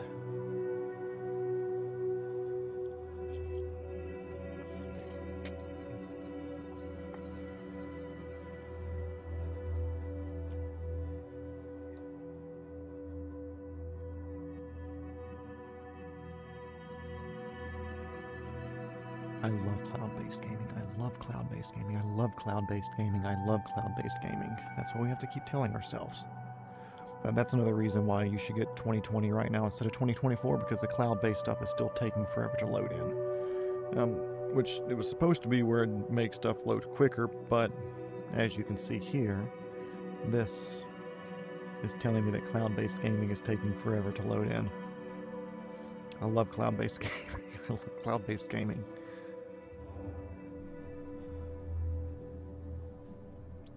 Let's see. And just saw your message there, because I picked up my phone during that little break, but I didn't get a chance to see. I did see that you sent me some animations and stuff, so I'll check that out in a bit. Let's see, I want to work as an employee because I don't have any cargo things set up at the moment. I want to come do a sling load of something harder, like a difficulty 4 with a 125. I like that. 45 minutes. Why are you giving me a 45-minute window for that? That's a long time.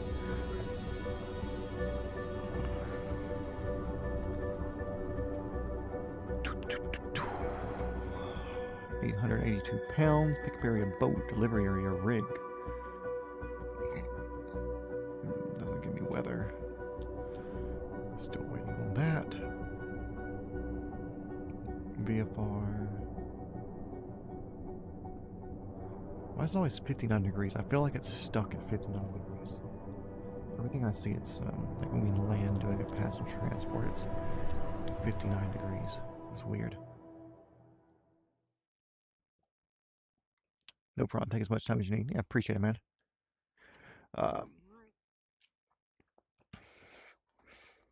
Yeah, straight and level's easy. I was kind of not doing straight and level on that last thing that we just did. That was just cruising and flying too low to give yourself an out if something bad were to happen. Because typically you want to have like an elevation or altitude of like 500 feet or more above ground level. So if you were to lose engine, to give you time and hopefully enough glide distance to get to somewhere to set down in an auto rotation, or if you still had power to set down safely. But sometimes you live dangerously because straight and level is not exactly an exciting thing to do. I guarantee you they're going to want us to set the damn thing down over there somewhere, which will be annoying. Instead of over here. Do all my inspections.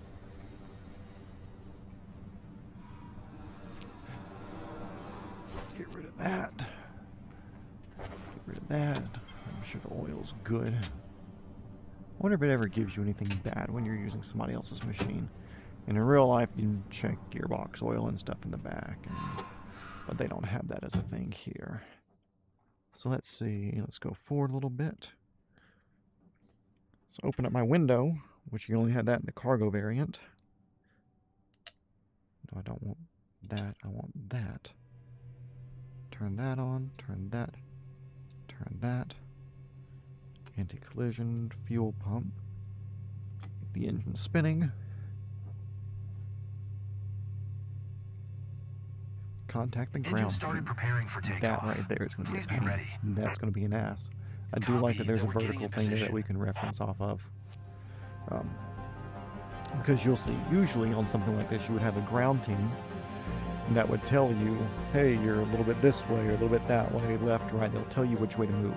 Not in Microsoft Flight Sim 2024 because they forgot helicopters were a thing until the last minute when they programmed this. The supply ship has moored not far from us. They've brought a brand new gen set for us. Taxi lights on, doesn't matter. Sling on, I don't think that matters either. Bring that up to flight. Generator on, horn, avionics. Pitot, fuel pump can go off. Should be good to fly as soon as we get our rotor speed up to where it should be. I'm going to put this, actually I like that there. Get rid of you.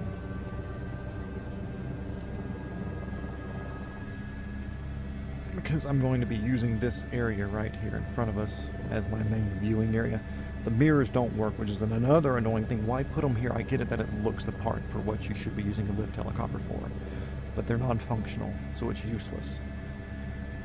So let's see. Take off. We're going to come this way, away from all of our vertical things that we need to worry about over there. And usually I would turn this off. Leaving H and P204 helideck with 2 packs. Approaching the pickup zone in 30 seconds. Usually you, this is Cami 6, Roger. 30 seconds up. Wind 16 knots. 2 packs on board. No refueling required. Usually I turn these brackets off, but I need to see that pickup area approach because it won't let me continue until I hit that particular point for some reason. Who knows? Thank you, game. I'll start slowing down. And we'll get a little notification there. Cool. Request my clearance. Cami 6, ZKFNU requesting pickup clearance.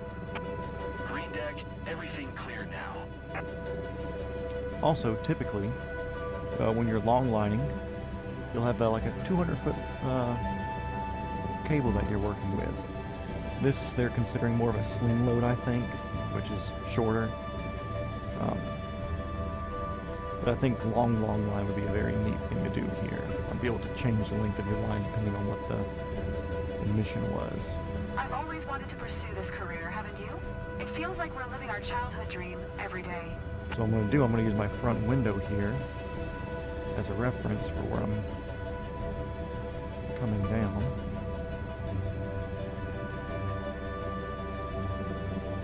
Because like I said, there's no ground people telling me which way to go, and my co-pilot to my left over here is completely useless, other than talking while the controllers are talking. Now my little thing here on my mission thing will turn green when it tells me I'm in the right area. Should be about now. Yep. Hold that still for about 7 seconds in the wind.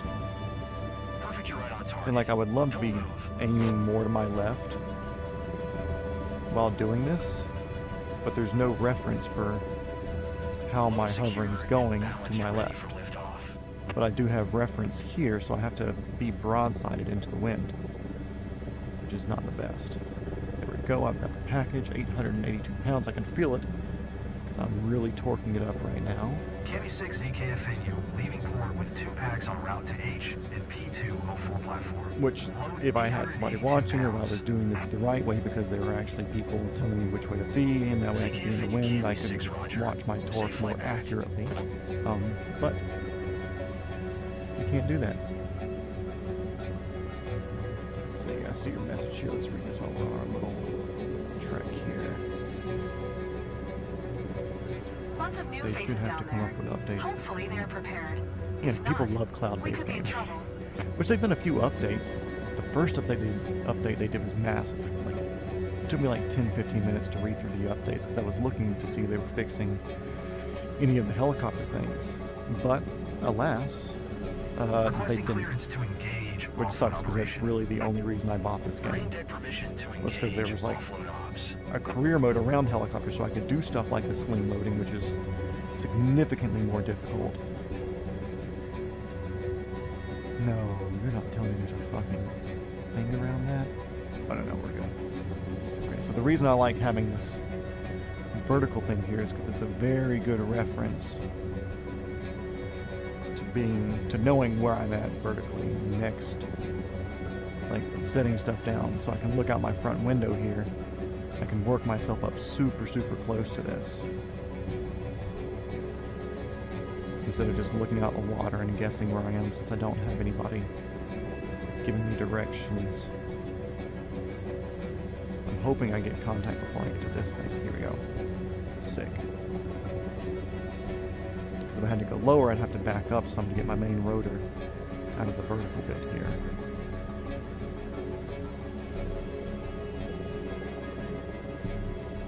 Net unstowed, load secure. But this should give me a pretty decent accuracy score. Yeah, not too bad. I'm still kind of on the edge, though. It would have been better if I had it on the netting, but in real life, you wouldn't want it there on the netting. I'm going to set down here. I'm not going to go out and do an approach That's because it's one not item worth off it. the list. Work's moving along nicely. I can just work my Time way for a down good here and break fight now, a little guys. ground effect bug.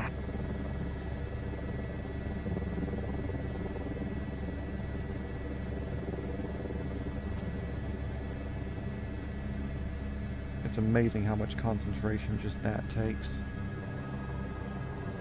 Get that off.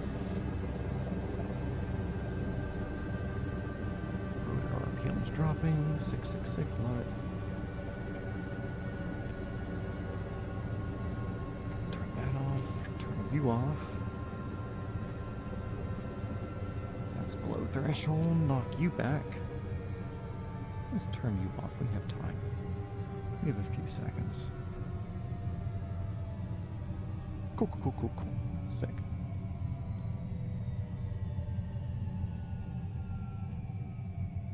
Yeah, they've done a few updates, you know, seems like a lot of more airport-based stuff, because there were some airports where there were like cliffs in the middle of the airport where somebody's landing an airplane and then it totals it out because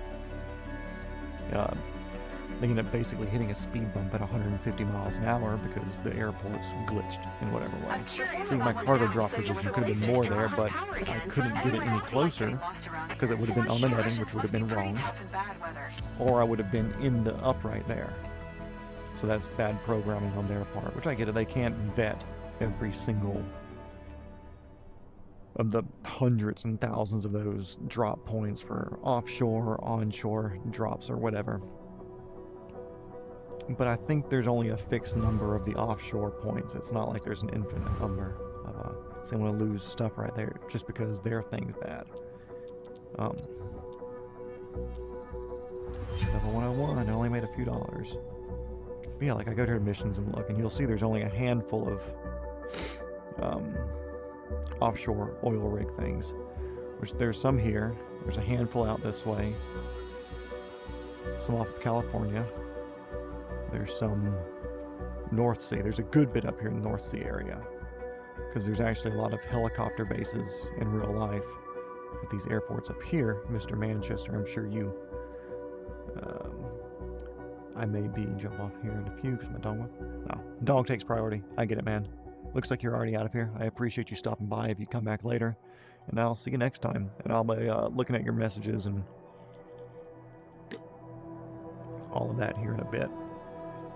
Looks like I got 2 more people that jumped in. Either way, whole bunch of North Shore as far as oil rigs. Are these oil rigs out here in the Mediterranean? Maybe? You got helipads. Interesting. Never looked for those out there. I'm sure there's some off of Saudi. Yeah, there's a lot up here. I mean, regardless, there still can only be like, what, 2,000 of those? And you're having, if you have one person dedicated to it, where they're just picking appropriate drop zones, to where you're not trying to put something on just the corner to get it in, and half the drop zone's not off the platform itself. Like, it wouldn't take long. You give me a little circle tool and a list of all these where I could put a circle where the drop zone's supposed to be. Why are there so many places here? Is that Tehran? I think that was Tehran. Okay, yeah.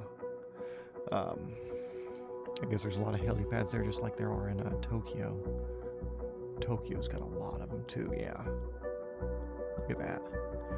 The apps, here's the wildest thing about the Tokyo thing, which is insane to me.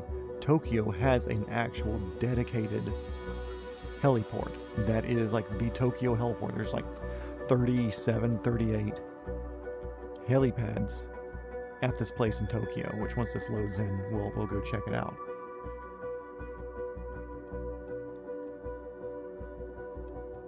Yeah, I'll hit you up. I appreciate you dropping in and hanging out for a bit and listening to me yap. But yeah, I believe this right here is heliport in Tokyo. Yeah. See all these spots right here? And you can even see some of the not rendered in, but like there's a helicopter on the pad here from the photogrammetry. Looks like there's one there. One there. Literal heliport. Like, that's what this is. There is not an airport marked here. But there's a million helipads on all the buildings out here for whatever reason.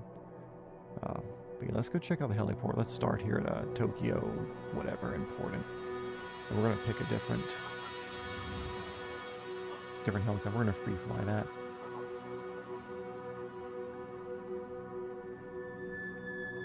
I don't want to do that in a career mode because I don't have anything unlocked over there yet. Although I'm curious if they'll actually have helipad to helipad stuff instead of ridiculous airport to ridiculous airport stuff for passenger transport, which that's a weird thing. So for those of you who haven't done career mode on here, I'll just click on free fly since I'll be here anyways. Like for over here, a lot of the passenger transport things are saying, hey, we're trying to get to an airport because we need to catch a flight. And of course it's quicker to fly from here to Atlanta than drive from here to Atlanta. So you can get a whole bunch of stuff done, take a 1 hour jump or a 30-minute jump or 10, 15, 20-minute jump rather than drive 1 hour, 2 hour, 4 hours. But what they'll do, instead of me picking up somebody from, let's just say, Thomaston Airport, Thomaston up to Atlanta would be about an hour and 15 hour and 20-minute drive depending on traffic, if not more. But they'll have me pick up somebody from like Thomaston and fly them to Chilton County Municipal. So it's like, cool, if a plane could pick you up from Chilton County Municipal Airport, that same plane can pick you up in Thomaston or wherever. Yeah, they could pick you up in Thomaston here.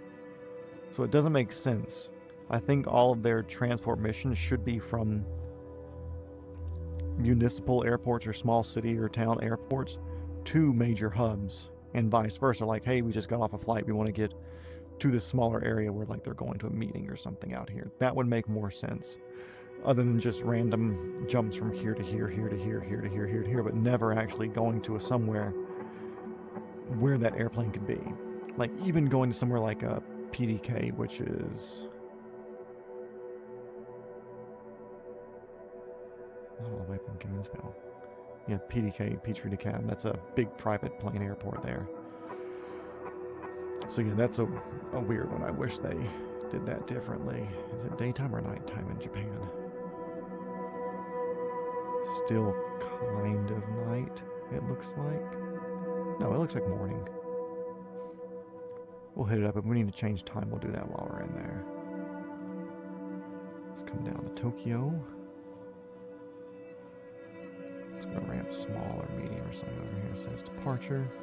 Let's do a big helicopter, boys. We're going 225, the Super Puma configure. What are the I had never looked at the configurations for this. Or I think I did, but it was dark. Civilian, search, and cargo. We're going civilian.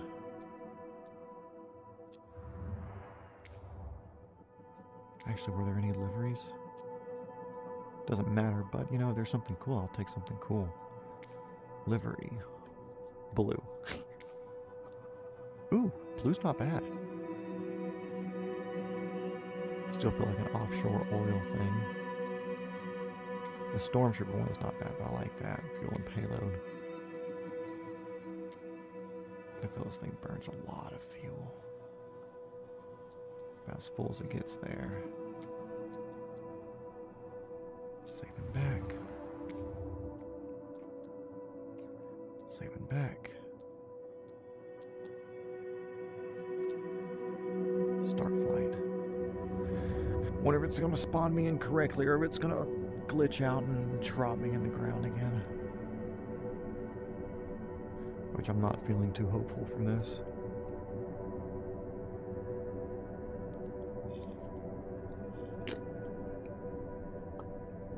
How long have I been going here? Let's see when I texted the family. That was at 3:33 and it's 5:30. 2 hours. Let's go, guys. I'm just here playing and having a good time. So we're going to keep it going. For my lack of viewers. But it's okay. I'm flying anyway, so why not stream? Kind of don't mind it, you know. It's like it doesn't change my or affect my gameplay any. It's either I sit here and stream quiet and alone, or I sit here like a weirdo and just stream yapping to people that aren't here, you know. Either way. Excuse me.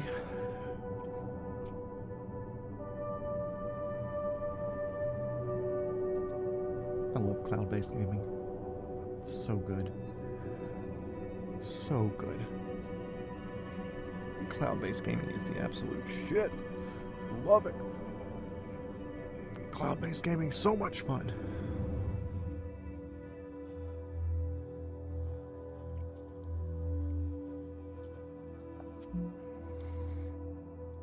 Oh.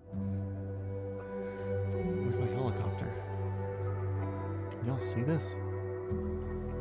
Yeah. Oh.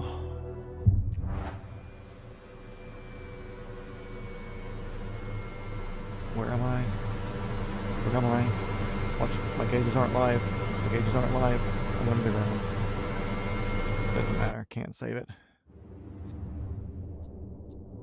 Restart. I love cloud-based gaming. It's so good. Such a blessing to have cloud-based gaming.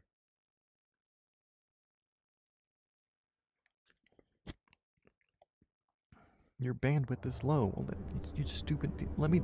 I have room. I bought extra RAM in memory for a reason. You know, I can, from a memory standpoint, afford to play this game. Oh boy, that's nice. Oh look, I don't see that I'm up here. Click rate of flight, does it change anything? Nope.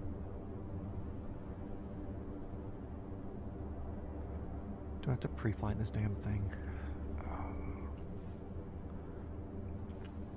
Is there wheel chunks? I need to worry about anything.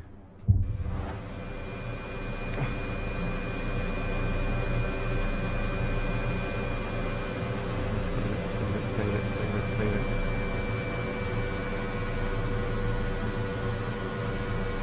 What's going on here?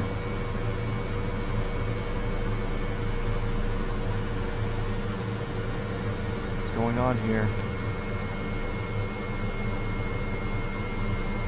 Come on, give me a running landing. Give me something. Come on. God damn it. There you go. That's something. That's better. I honestly think I'm in auto rotation right now. I think I am completely powerless. I don't think I have any power right now. Let me start reflecting a little bit. Is my gear down at least? That'd be nice. On the brakes. I have no idea what's happening. But we just autoed a helicopter with no idea what's happening. Let's see. I want to start cold and dark. I'm restarting completely. This is ridiculous. I picked a pad for a reason because I wanted cold and dark. I don't have to turn it off to fight to get myself back to cold and dark.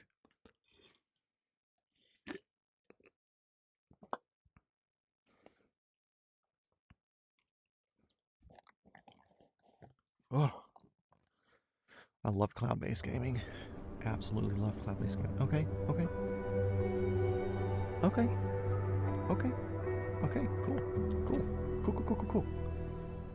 Cool. I think we're in it. I think we're in the game, guys. Still very, very glitchy. Also, this thing is massive. What a huge helicopter.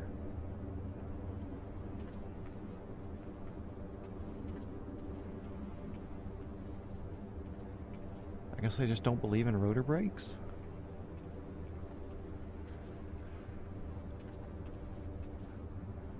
I can't gotta shift C to get in. It's dumb. Okay, I feel like I'm sitting straight. I feel like I'm kind of short here. Except that's right there. Okay. Wish I could lower the seat some. I guess I don't feel that bad. I guess the seat just feels like it's up thicker than what it needs to be. Yeah, I feel like I can be a little bit taller. Okay. Can y'all see the screen too? No, y'all can't see it. That's a me thing. Okay, fun. Shit. Y'all are sitting through it today with me, aren't you? All one of you. Okay, I do not know the startup procedure on this thing.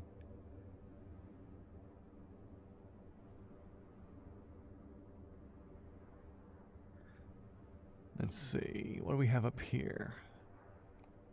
Hoist sling, we have power supply. Cooling. Bleed, power supply, DC power. Got our alternators. We're not using a ground power unit. Emergency battery, standby. That's the cutoff.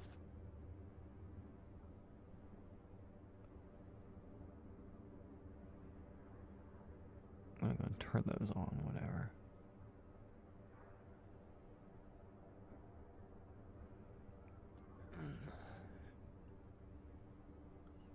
Fuel. So fuel switch, everything. So the way that I understand this stuff working, take it from me who's not a helicopter pilot. So that doesn't work. Okay. So for me who's not a helicopter pilot, everything works in groups, and they kind of have the trees of how this is supposed to work. Boy, this is glitchy feeling for me. Looks like it's slightly better for you guys. So all your fuel is going to be in one area. All your battery and power stuff's going to be in one area. All your cooling in one area. Everything is going to have its own spot that it's in. So you can always follow if you're having some sort of problem with the fuel pump, whatever, you can start doing stuff just on the fuel side. All your comms are going to be in one thing.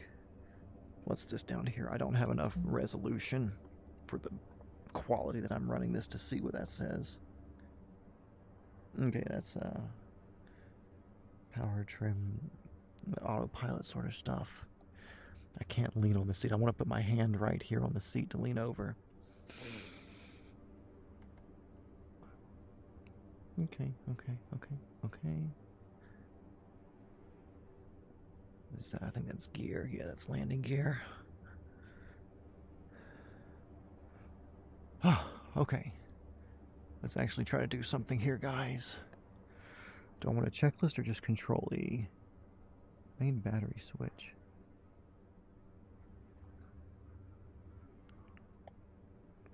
Of course I can't see it.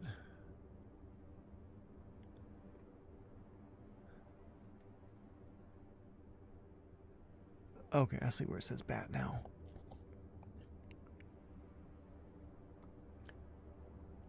If y'all are just getting here, I don't know what I'm doing for the most part, but we're doing our best. Main battery on. If it's glitchy for you, don't worry. It's glitchy for me too. Let's see, what is TRU? I assume it's something to do with battery stuff also.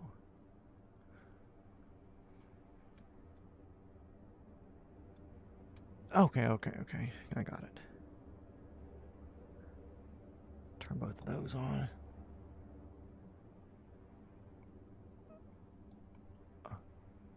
Was my main battery not telling you that that's on or not?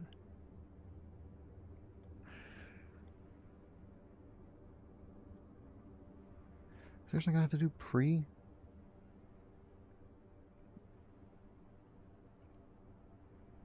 Main battery switch on. Hit both of those, and I'll do my alternators. And the bus tie in a normal. Okay. Let's see, main battery switch on.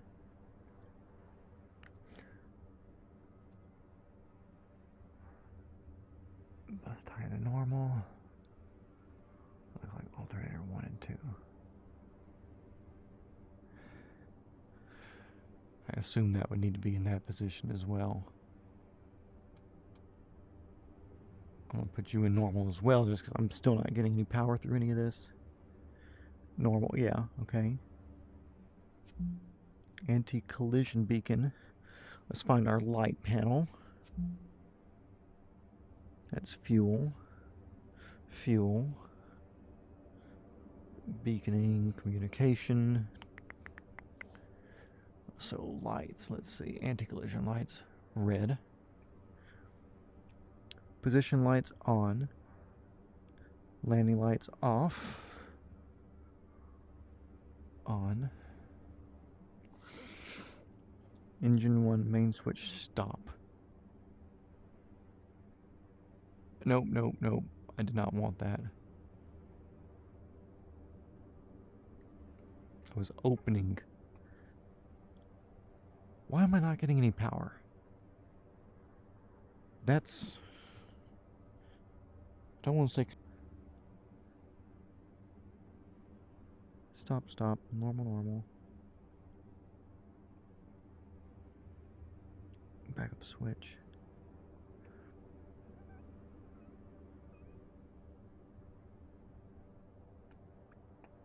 Stop. Normal. Rotor brake. Obviously not on because the damn rotor's out there, or it was up there spinning when I was outside. Okay, where's rotor brake on that? That would be parking brake there. General cutout. This tearing is going to tear me apart. Okay.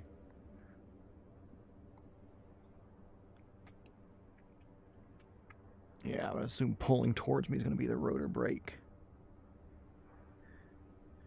Rotor brake arm leveler, arm.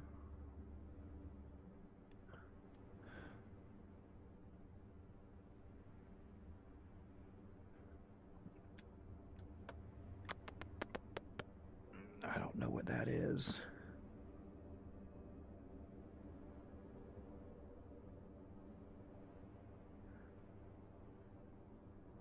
Can y'all see this tearing loop? This is my fork. Look back and forth. Okay, so y'all get like a weird jump thing as I move around, it looks like.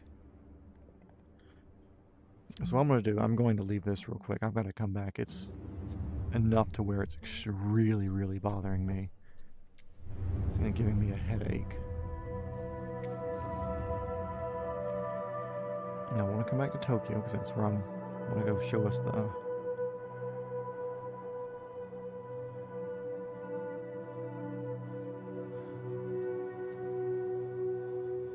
Says departure.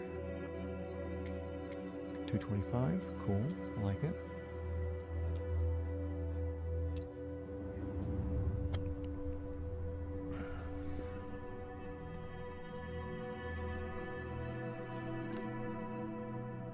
Already seems a little bit smoother. Let's see. Except I'm not feeling hopeful because that's still smooth ground. That's not showing me details. Although I do have planes on the ground now. Good stuff. Ooh. Ooh.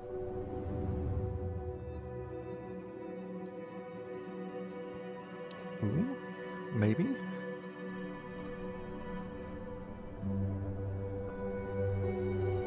A little bit of tearing for me. Actually, what I'm going to do, I'm going to... What?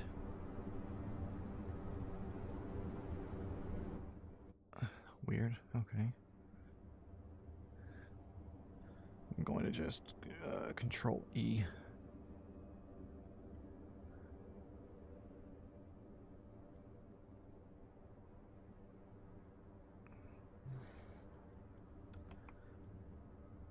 Control E. Give me a helicopter. Shift Control E. Turn it off. What? Why are you glitching? What is going on? Okay. Control E. Start. Is the startup sequence broken this? Will the battery actually work now? No. Oh. That did not do that before. Okay. Is it actually giving me a startup sequence? Is it doing stuff for me? Yeah. It's actually doing stuff for me. I'll let it do its thing. I am not going to mess with it. Hopefully this tearing issue will fix itself once we start moving.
Flight.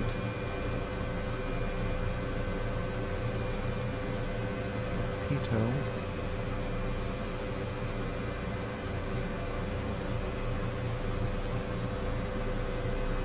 Fuel. Fuel pump, maybe?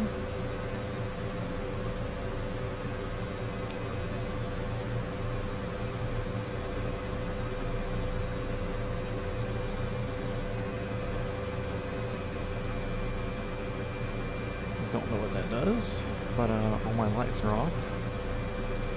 Let's see, let's turn my parking brake off.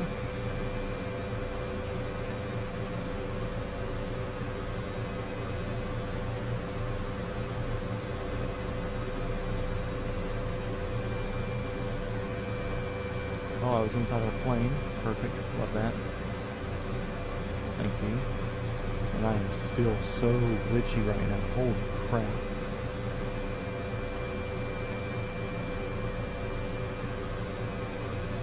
Get away from the airport. Maybe it's the airport. Sometimes it's busy areas that do that. Get up.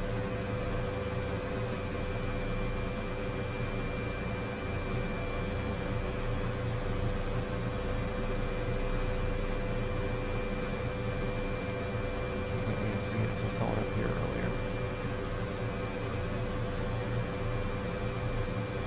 Oh, great startup thing on this thing, guys. It's so well done. Thank you, Microsoft Flight Sim 2024 team. You did a fantastic job. Let's see.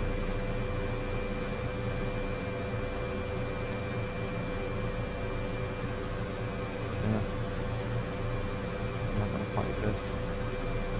This isn't my helicopter. I don't know what it is about. So what we're going to do, we're going to go to the thing that, like I said, puzzled me about this thing anyways. So, over here past, I think it's called the Rainbow Bridge, in Tokyo, where we're at, there is an actual heliport, the Tokyo heliport. Many helipads, very popular, a lot of spotters go there. This thing is off without freaking. But anyways, out of the million helipads that they show here, the actual heliport is not in the game, which is wild to me. Like an actual pinnacle of the Tokyo helicopter community, industry, whatever you'd like to call it. It's not there.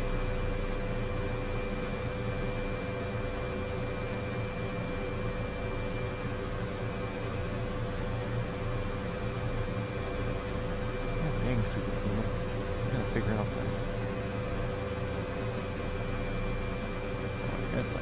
I wonder if that's SAS not working or SAS is trying to kick in.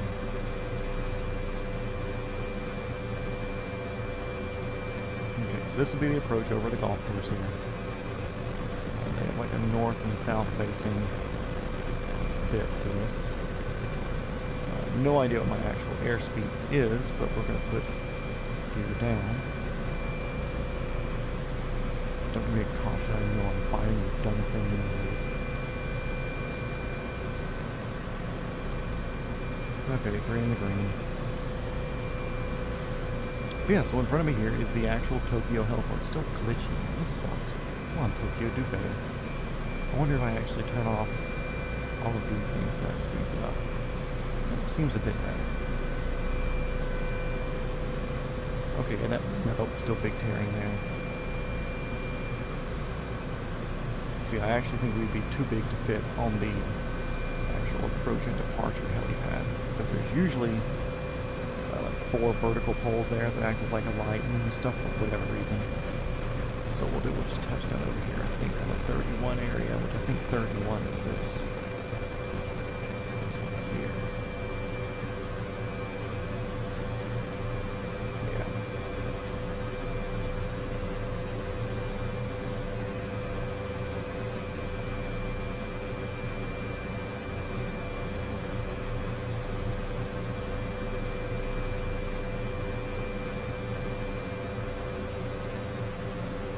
Let's see if I can figure out.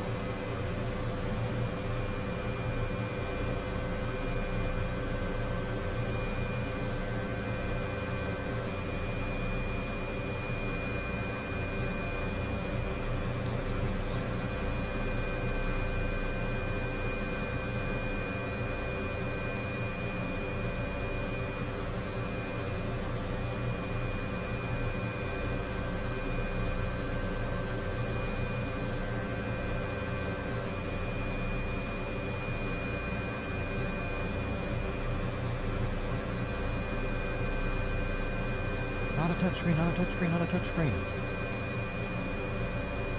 Depressing. About a 225 pilot. I've never flown this. I flew this once, already running, and I got into it when the game first came out. I haven't touched this thing since then.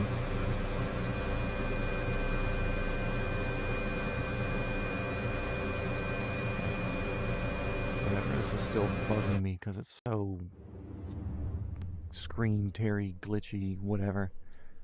Got a headache just flying that little bit.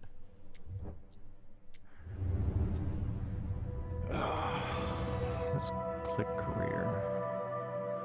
See if I can actually earn some money.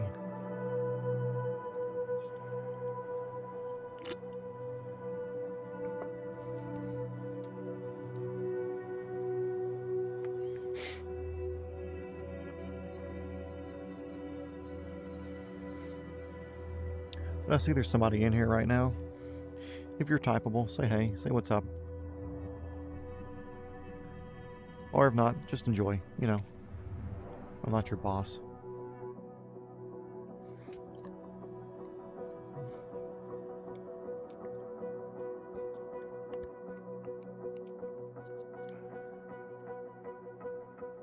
Or whatever, because it feels like it's kind of losing frames doing that.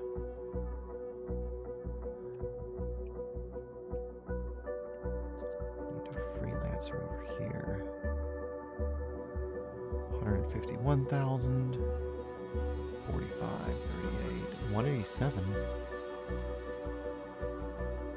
That'd be a cool flight too. Except I don't want to do that damn flight. Because they take so long, and like I want to enjoy the mountains and everything. But also, it's from a mental, whatever, realistic standpoint. Why the hell would somebody take a flight from Dinky Airport to Dinky Airport down here to catch an airplane, to catch a flight? Why don't they just come to the airport that you're at? Like I said, I get it if you're going to like a big airport where there's airliners, but that's ridiculous in my opinion. What I want to do, I want to try to expand the areas I'm in. Where are you going? It's only 56,000 for a 3-hour flight. That's the thing too, some of the pricing on these things is way off. Like that would be that should be 150, 200,000 for what the other pricing is.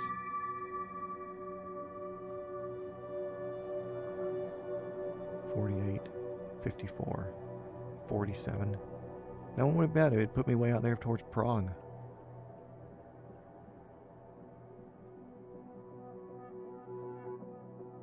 See, 177. It's the same distance, as shorter than that one. 3 times the cost. The only downside is it's not expanding my my AO any. So that's my other transport helicopter here. What do I have in the area? 49. 44, 45, but it puts me down there. That expands me. Maybe another expansion, Florida area. Nope. That put me in Jacksonville for 51. Jacksonville for 70. It's probably not worth the extra transport costs from... could be, because it usually doubles what the payout is. Puts me going up the coast for 33. Cheaper, but it's also a short flight. Boring flight, no mountains, no hills. I don't want to do a career thing right now. I want to do one more quick flight for fun. I've already been on here for a while, and we'll call it a day. We've been on here for 2.5 hours. Let's go back to free flight.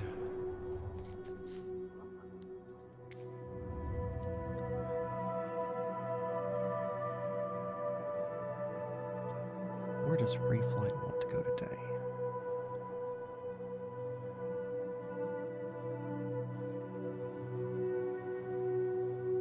We dox anybody?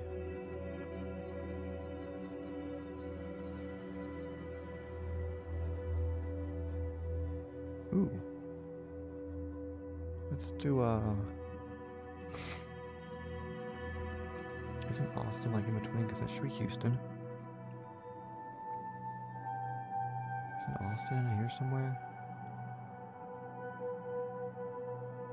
Yeah, there's Austin. Okay, I need to get my phone real quick so I can reference maps.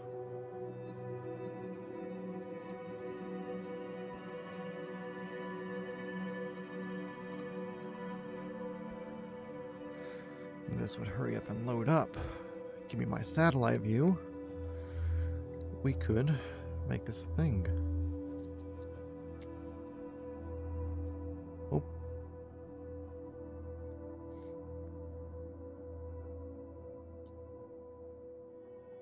Ostiport. Is that where I think it is? P-O-R-T.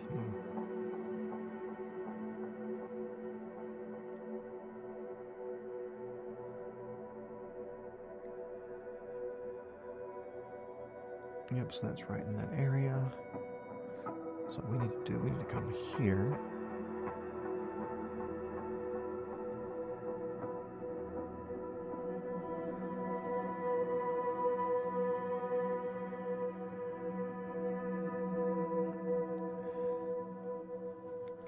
And for those of you who do not know me, there are very few things that I enjoy. That's a weird way to put it. There are things that I enjoy. I don't use them maliciously. One of those is maps. I really enjoy maps. Google Maps, whatever. I enjoy looking at, finding things, places, etc. See, there's that cul-de-sac there. So we're looking at this road here, which means this house right here is where we're heading. Set as a rival. We're going to take off from...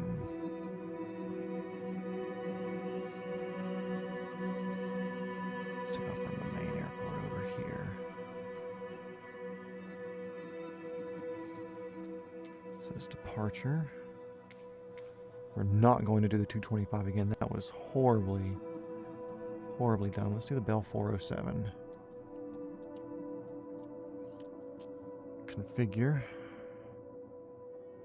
Now, to my one person watching, do you know what that place is that I selected there in Austin? Blue stripes. I like blue, I like stripes. Let's do this. Ooh, no, highlighter green. It's kind of a weird favorite of mine. Fuel and payload more than enough. Cool, let's go. Save and back. Save and back. Okay. Oh, I guess it's nighttime. We're getting nighttime.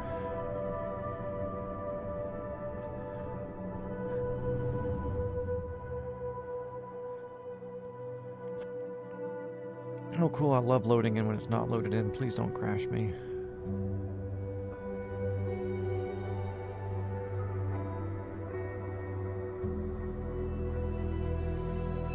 It's going to crash us.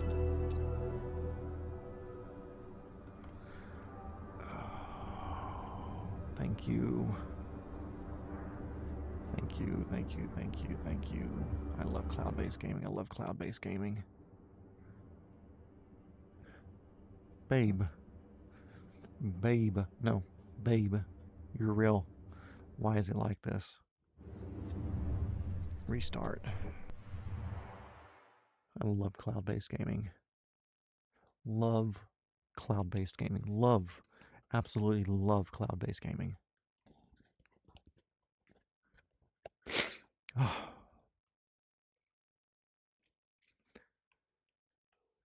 Woof, woof, woof, woof. Those are the dogs.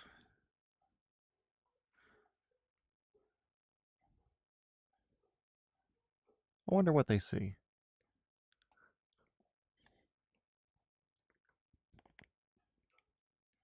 God, cloud-based gaming is so good, so efficient.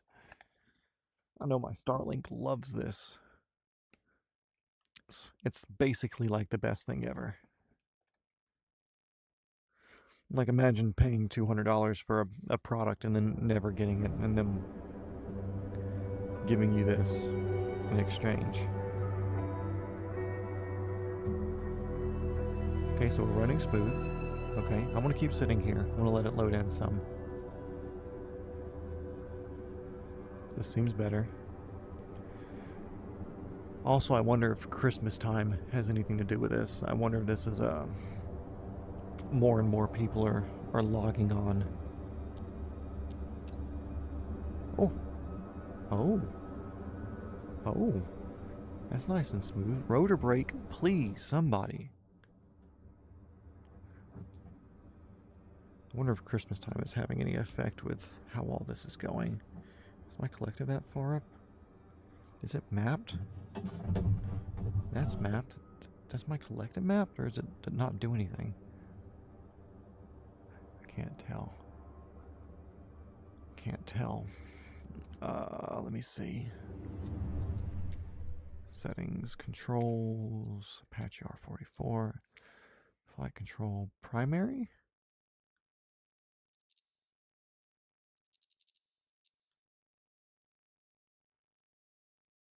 Cyclic, okay. Maybe it's under power? Collective? No, yeah, it's there.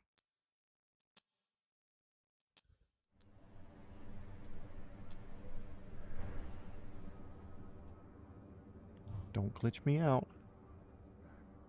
See your radar altimeter. I'll definitely want that when we start going. Pedal stop, da da da da. Let's see, transfer pump. Avionics master. Battery.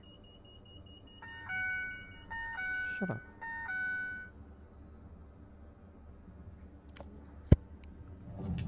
Okay, so now that's showing. Okay, cool. Where are you? Starter disengage. Throttle doesn't work. Works on that though. That's dumb. Okay, so let's see what we got here. Flight instruments. Let's do avionics master. Broadcasting. Logo lights. Sure, yeah, we want logo lights. Particle separator. Now we're good right now. Strobe. All that's going. Let's see what we're thinking. We got torque. We have fuel pressure. I'm not showing anything there yet.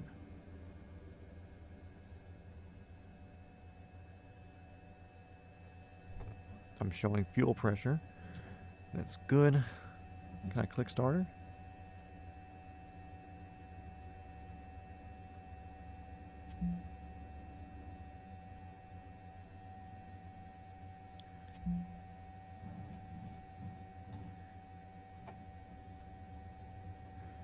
Believe we're in flight there.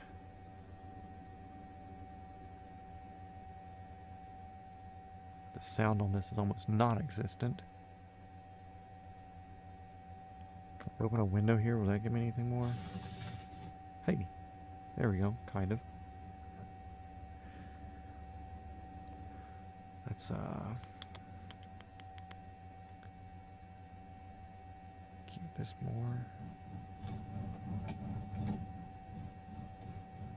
Cool. Let's fuck it. We hot start it. Let's go.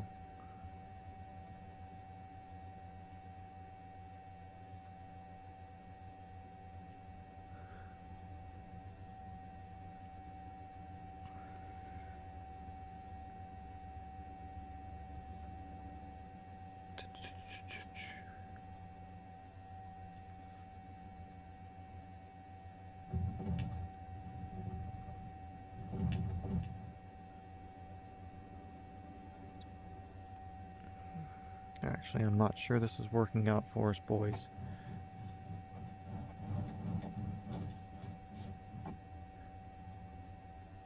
Okay, I've got fuel pressure. It's there. NG RPM. Torque. Okay, SR. Okay. Such a bad. Clicking my starter.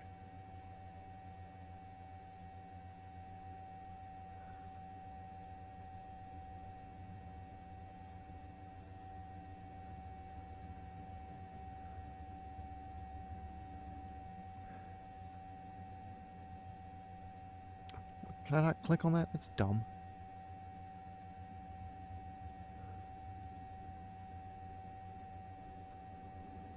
What? Tablet not work? Stupid. Stupid.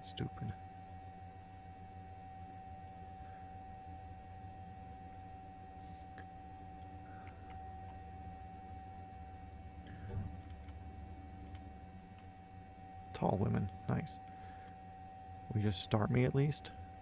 On your own? There we go. Okay.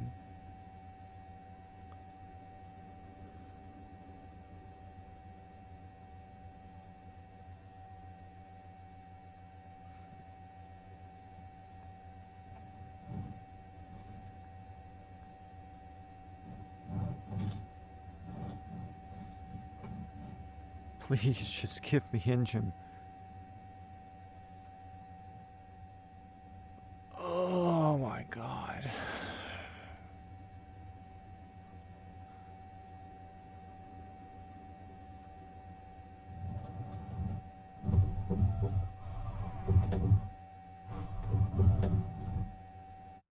Mm.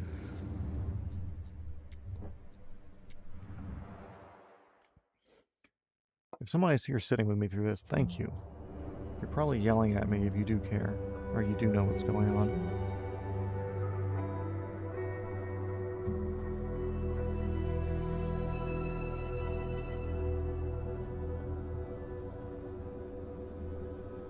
Okay. Ready to fly. Zeroed in. Shift C because there are things silly. Let's scoot forward. Still wild to me that doesn't work yet. Okay. Your battery on. You quiet. Fuel valve is on. Compass blah blah blah. Test. Test. Test. That's good. Put that one on. Avionics.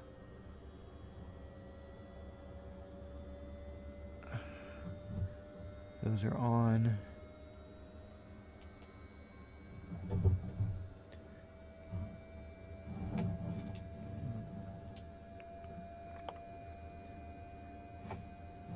Let's see.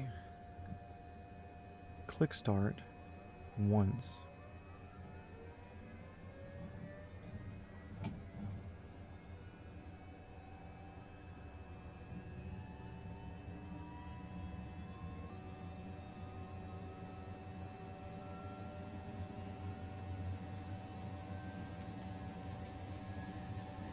Instead of holding the starter, because sometimes these are different.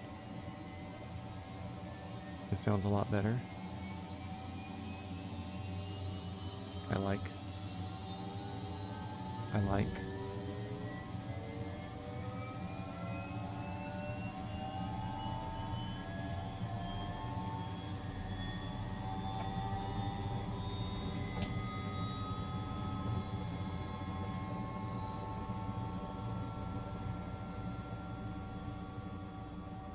I have fuel pressure. Why am I not getting anything here? Why did I not get anything there? Why did I not get anything? You were there. You were there. What are you?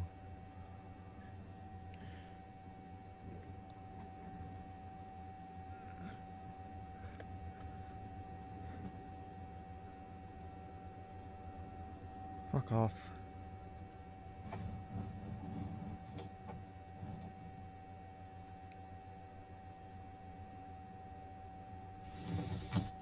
Let me hear what's going on.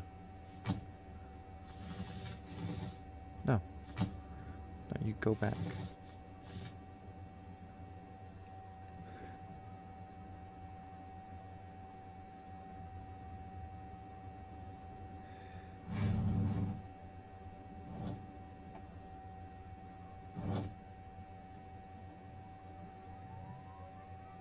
Does my starter button do that?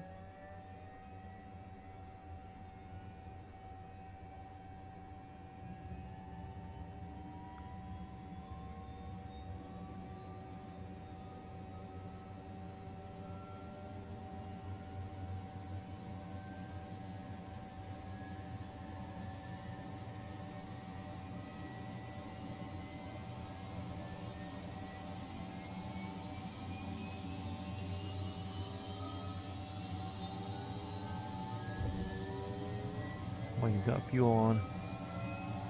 Literally everything's turned on. Like there's nothing else that you could possibly want. I don't even have to put your landing lights on down there. See?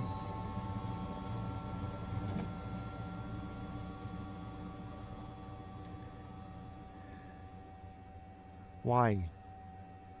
Why?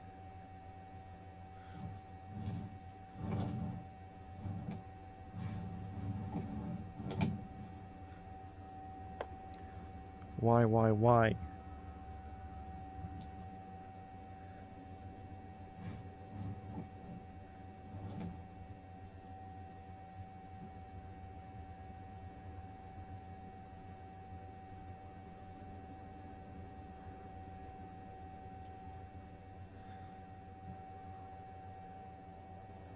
Was it one of these things where, like, one of these freaking... No, because none of these work.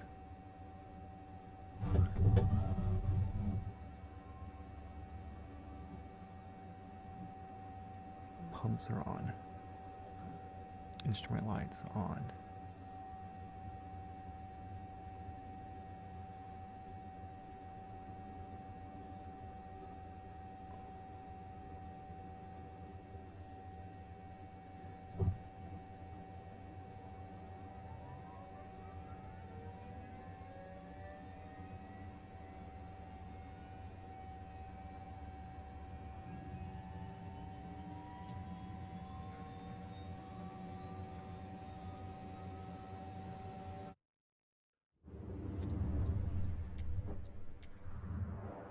Ugh, I guess I'm not a Bell pilot, guys. Apologize for how bad this is. The 206 is easy. I know what the 206 is, but for some reason I can't. Can I do it here? No. Why is this useless? Why? That is ridiculous. Shift C. Control E. Here, do it yourself.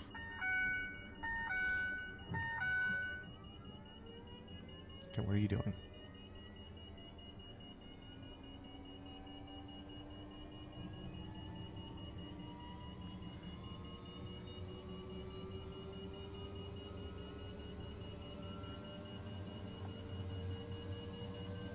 I want to turn off the beeping, but I don't want this to mess itself up.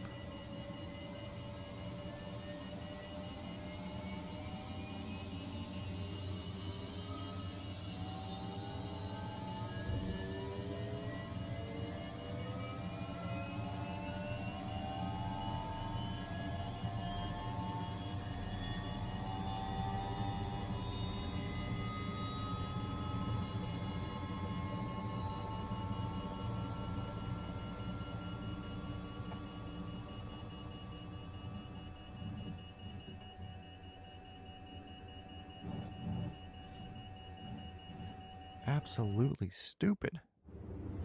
You should light. Why aren't you lighting?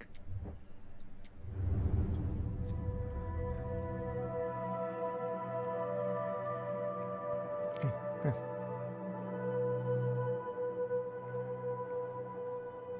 Come here, you massive dumbass. Set my arrival again.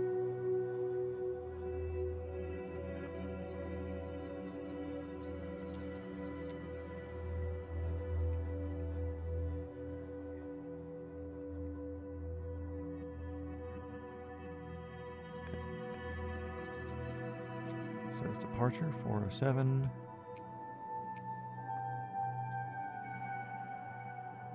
Sure, since I'm starting for a runway, I should be running and not cold and unable to be started. Of course, I'm sure it's something for me being stupid, but for some reason their throttle mapping doesn't work, so I can't actuate with my throttle. There we go. Come on, keep me running, bud.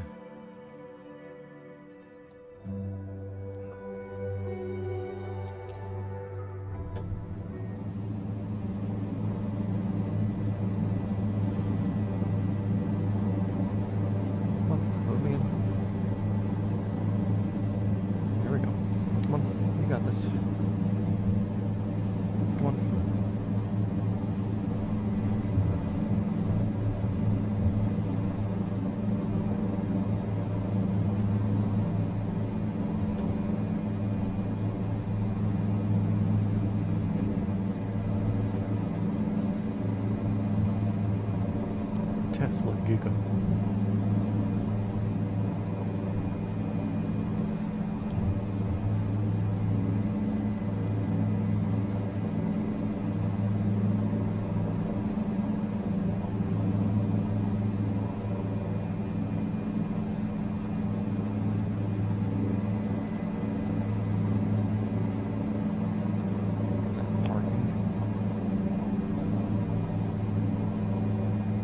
just feels soft. I'm curious if that's what it's like in real life. It just doesn't feel normal. It doesn't feel correct. There's a comment here. What's up? There is a startup checklist, but for some reason... Oh, crap. Wrong button. I wanted to click tab. Get back going. Settle. Of course, it resets my seating position. So here's my EFB, and I'm clicking my button as loud as I can here so you can hear how ineffective the EFB is for this. And now let me use my mouse pointer instead of my thing. It doesn't work. EFB is absolutely useless for whatever reason. In something like the A-Star or the Cabri, I think the 225, the Sky Crane, they all have the EFB where you can mount it somewhere. Here, wherever. But it's not mountable in this application. At least not that I've been able to find by any things like this. You can only tab it open. And only tapping it open doesn't give you the option to actually click on it and use it. But I also don't care that much. This is my last flight of the night. I've already been on here for almost 3 hours now. So I'm just about ready to call it night. So I'm actually about to head over to a location here up on Lake Austin, which if somebody can tell me what it is, being the 3 other people that are in here, and then see if you can figure out which famous person I am going to dox by landing in their backyard.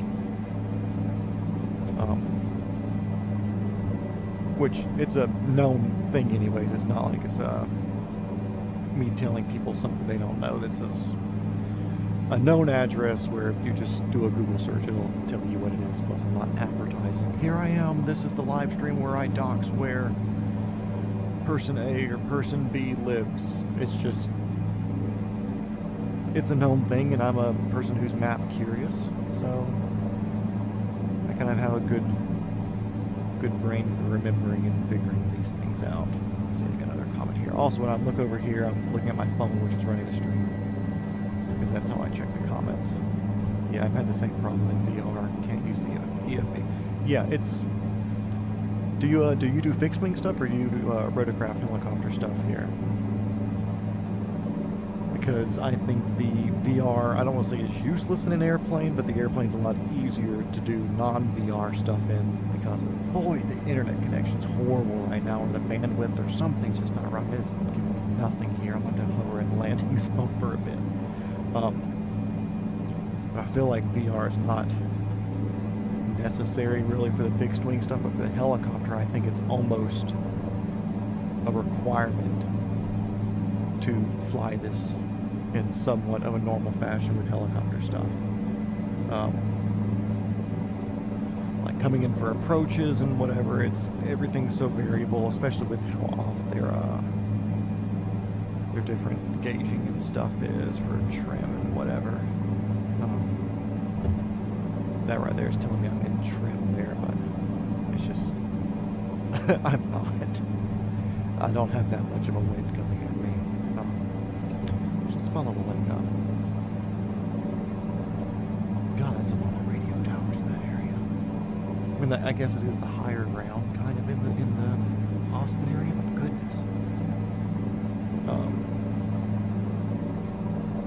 Yeah, I feel like it's almost necessary to have VR for helicopter usage.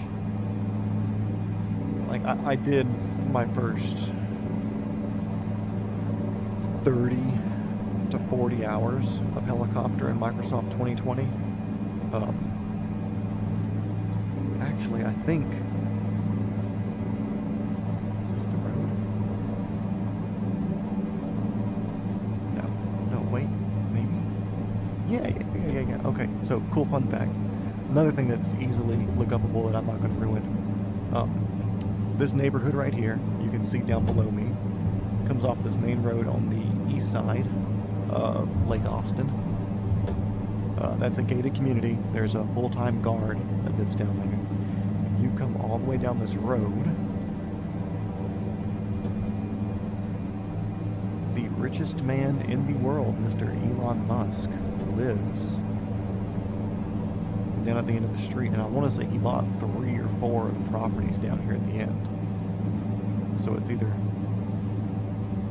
this house down here on the end there, or one of these 3 or 4 kind of going up. That's not his place up there on the hill, but these ones down here on the lake, I believe he owns 3 or 4 of these properties down here to kind of insulate himself. And I wouldn't be surprised if he bought that up there too, and he has it for family or executives, but different Tesla and local executives from his companies and stuff live in there, and he offers those houses to them as part of their compensation or employee package or whatever. So there's your fun fact for the day of somebody who I wasn't even planning on doxing their location today. That's something that you now know. So you're welcome, I guess. See, I'm cutting these power lines. Good thing this thing has a power line cutter mounted to the nose and the roof of it. At least I would assume, I think it did. I would hope it did.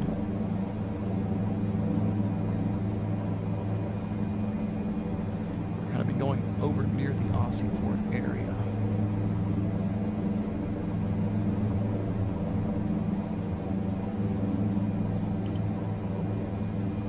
Which I'm sure Elon also still has a place in LA, because there's a lot of stuff that goes on over there still with his companies. They haven't completely moved out because of the unrealistic and ridiculous regulations that are currently out there. But I'm sure he still has residences out there. That over there is what his current residence is, or is supposed to be. I honestly don't know how I found that out, and I don't even know how I remembered seeing that just from seeing the ground. I have a map-based brain, and no, not a map, not a line or a track, a Google Maps satellite view-based brain. That's what I think. That's how my brain operates. If you don't use satellite view on your phone when you're driving, then just stop the stream now, or start doing it and keep watching the stream, because it helps you see landmarks. That right there, all I saw was the small canal thing that was there, and the road that slowly went up to the right, where this is the main river, the road that slowly went there in that little canal pocket area. That's all I had seen. There's a lot of money in Austin, I'll tell you that.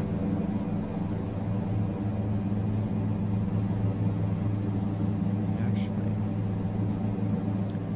yeah, we're still here. We're going to,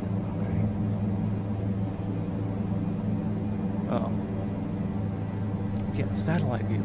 Why aren't you using it? Like, give me a good reason why you're not using satellite view. It doesn't, like, you have unlimited data anyways. Don't tell me data is the reason.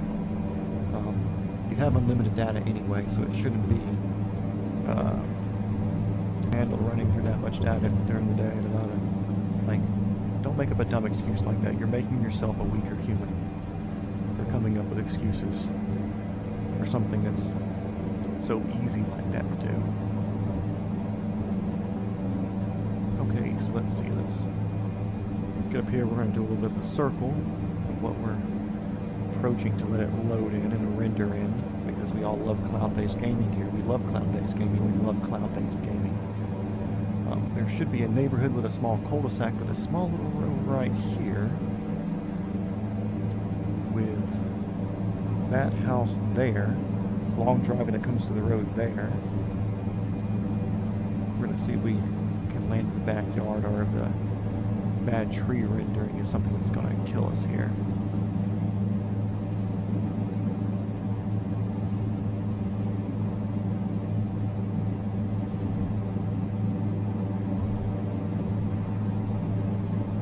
Anybody watching? Nope, nobody's watching right now. But can we land down here? I mean, I'm sure he wouldn't like it in real life, but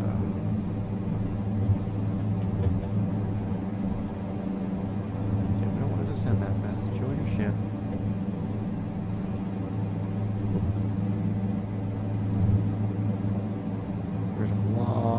rotors in this area from where it try to render trees as floating pieces of ground.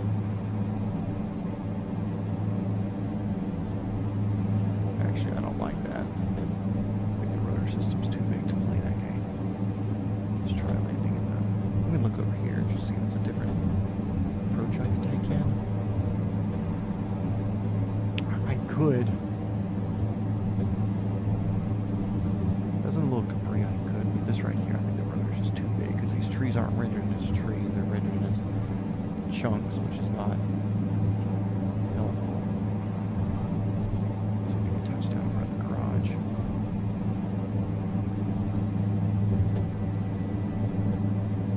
We're either about to be a hero or die trying.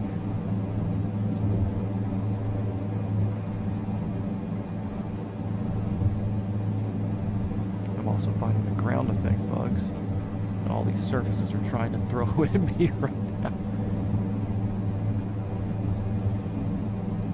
Why are you playing so silly?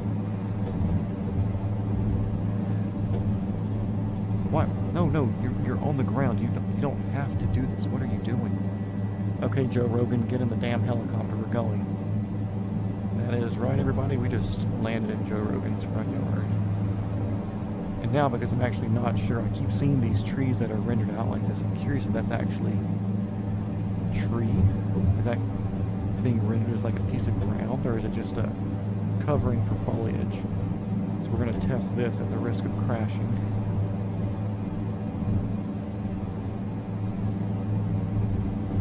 Yeah, that's a big... I'm all the way on the collective, or all the way down on that. That was a piece of ground as far as the helicopter was concerned. But yeah, we're gonna call that a day. A good 3 hours of streaming. Good flight down through New Zealand and the Kiwi land, doing stuff. We did a little bit of complaining about Japan and the 225 because of the way they did not put the heliport in. We did a little bit of sling loading. And now a little bit of doxing of the most famous podcast in the world and the richest man in the world. Both who live in Austin, Texas on Lake Austin.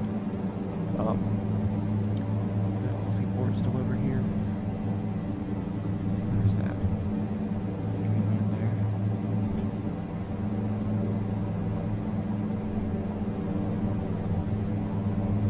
I'd say that'd be a nice place to end in an actual heliport.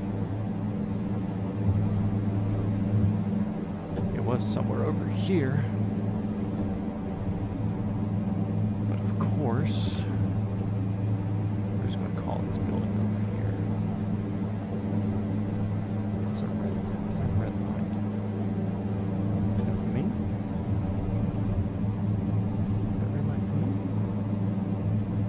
No, it's not. But yeah, fun stream, everybody. I appreciate the two who were in here yapping it up earlier. Had good conversation. And I say let's fly backwards and fast and low until I crash. And then we'll call it a day. So let's make downtown Austin kind of where we want to go. Let's get rid of our markers there.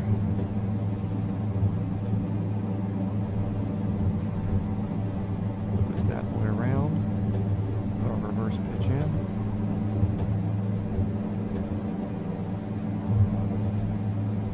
Wish I had a way to see ground speed. That would make this more exciting because my airspeed will keep reading 0 as long as I'm facing this way.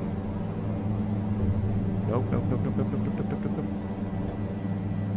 Nope, I've already got too much wind on the back. I can't see that.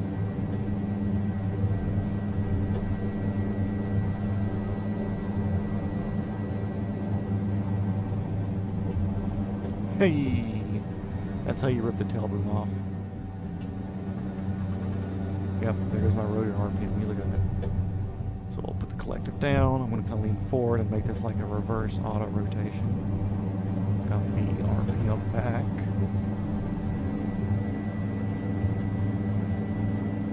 Which actually, that was kind of fun. That was a good understanding. Other than I'm flying in a manner that would absolutely ball this helicopter up because of the G-forces and the force of the wind on the rotor, or at least on the tailbone. Like that right there, this thing would crinkle back. There's no way this could take a turn at 60. But to do all this and lose the rotor RPM like that, to put the,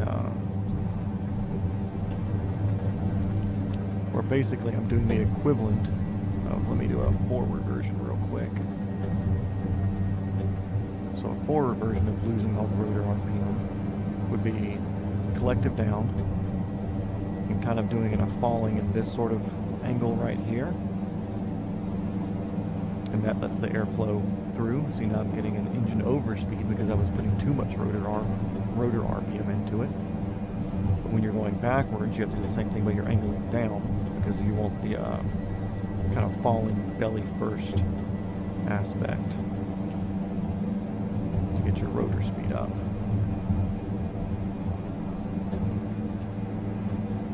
And actually, this is a good way to end the stream here, because the stream was titled Flying Helicopters Dangerously, or something like that. We're turning right, so I'm throwing heavy left pedal in there to hopefully make us not snap oversteer. Not bad.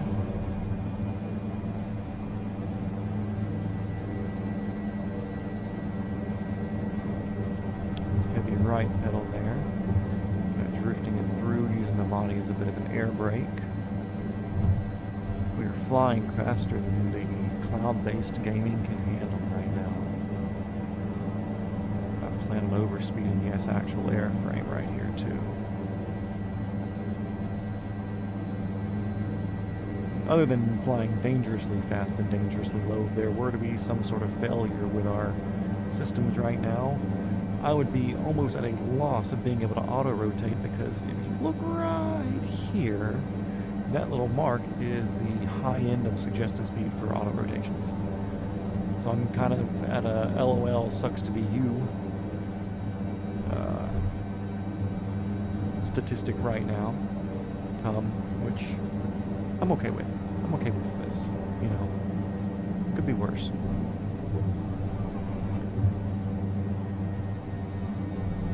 I really don't think this thing has that much tail rotor authority to where I can fly this sideways at whatever speed we're going. There's no way in hell. How fast am I going there? But there's no way this thing flies sideways at 60. That's like one thing that military helicopters will show off, like the Apaches and stuff.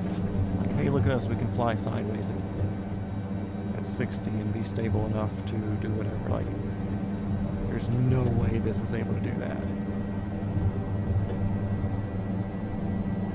That's just, I don't want to call it bad modeling, but it's not something that they would assume somebody flying this for simulation purposes would try.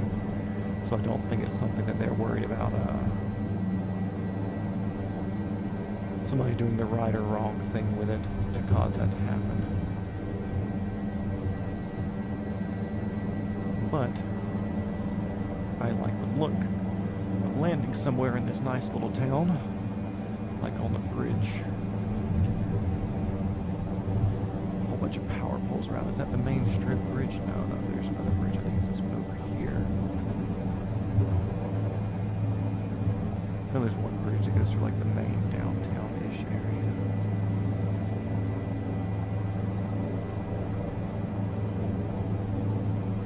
I'm also not an Austinite, so I couldn't tell you. I just know that I've seen different things here and there. So that looks more like a main interstate, which I like that. Don't like that, but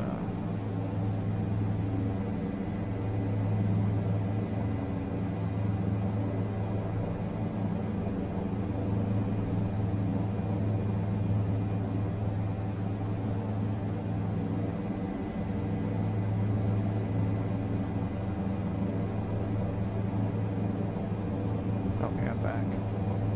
I lost the stream for a second, couldn't tell if we were still good or not. Yeah, let's just hit this parking lot down here and call it a day. I don't see any obvious helipads. Come in hot, very fast. Full down on the collective, point our nose to where we're going, give it a quick orbit, let that kill our speed. Aiming straight down, basically. Heavy left pedal coming in, and try not to get into losing rotor RPM down the collective. Feather it in. Got our speed back just in time to create some lift.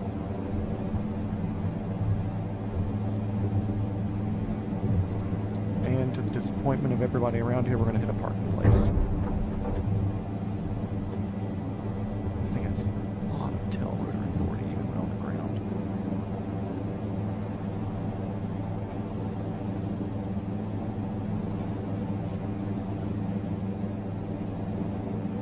And done.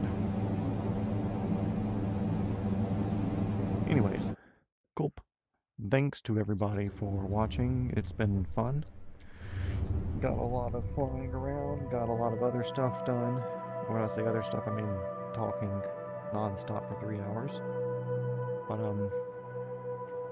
I appreciate anybody who's watched. And, see you next time. Adios. Or whatever.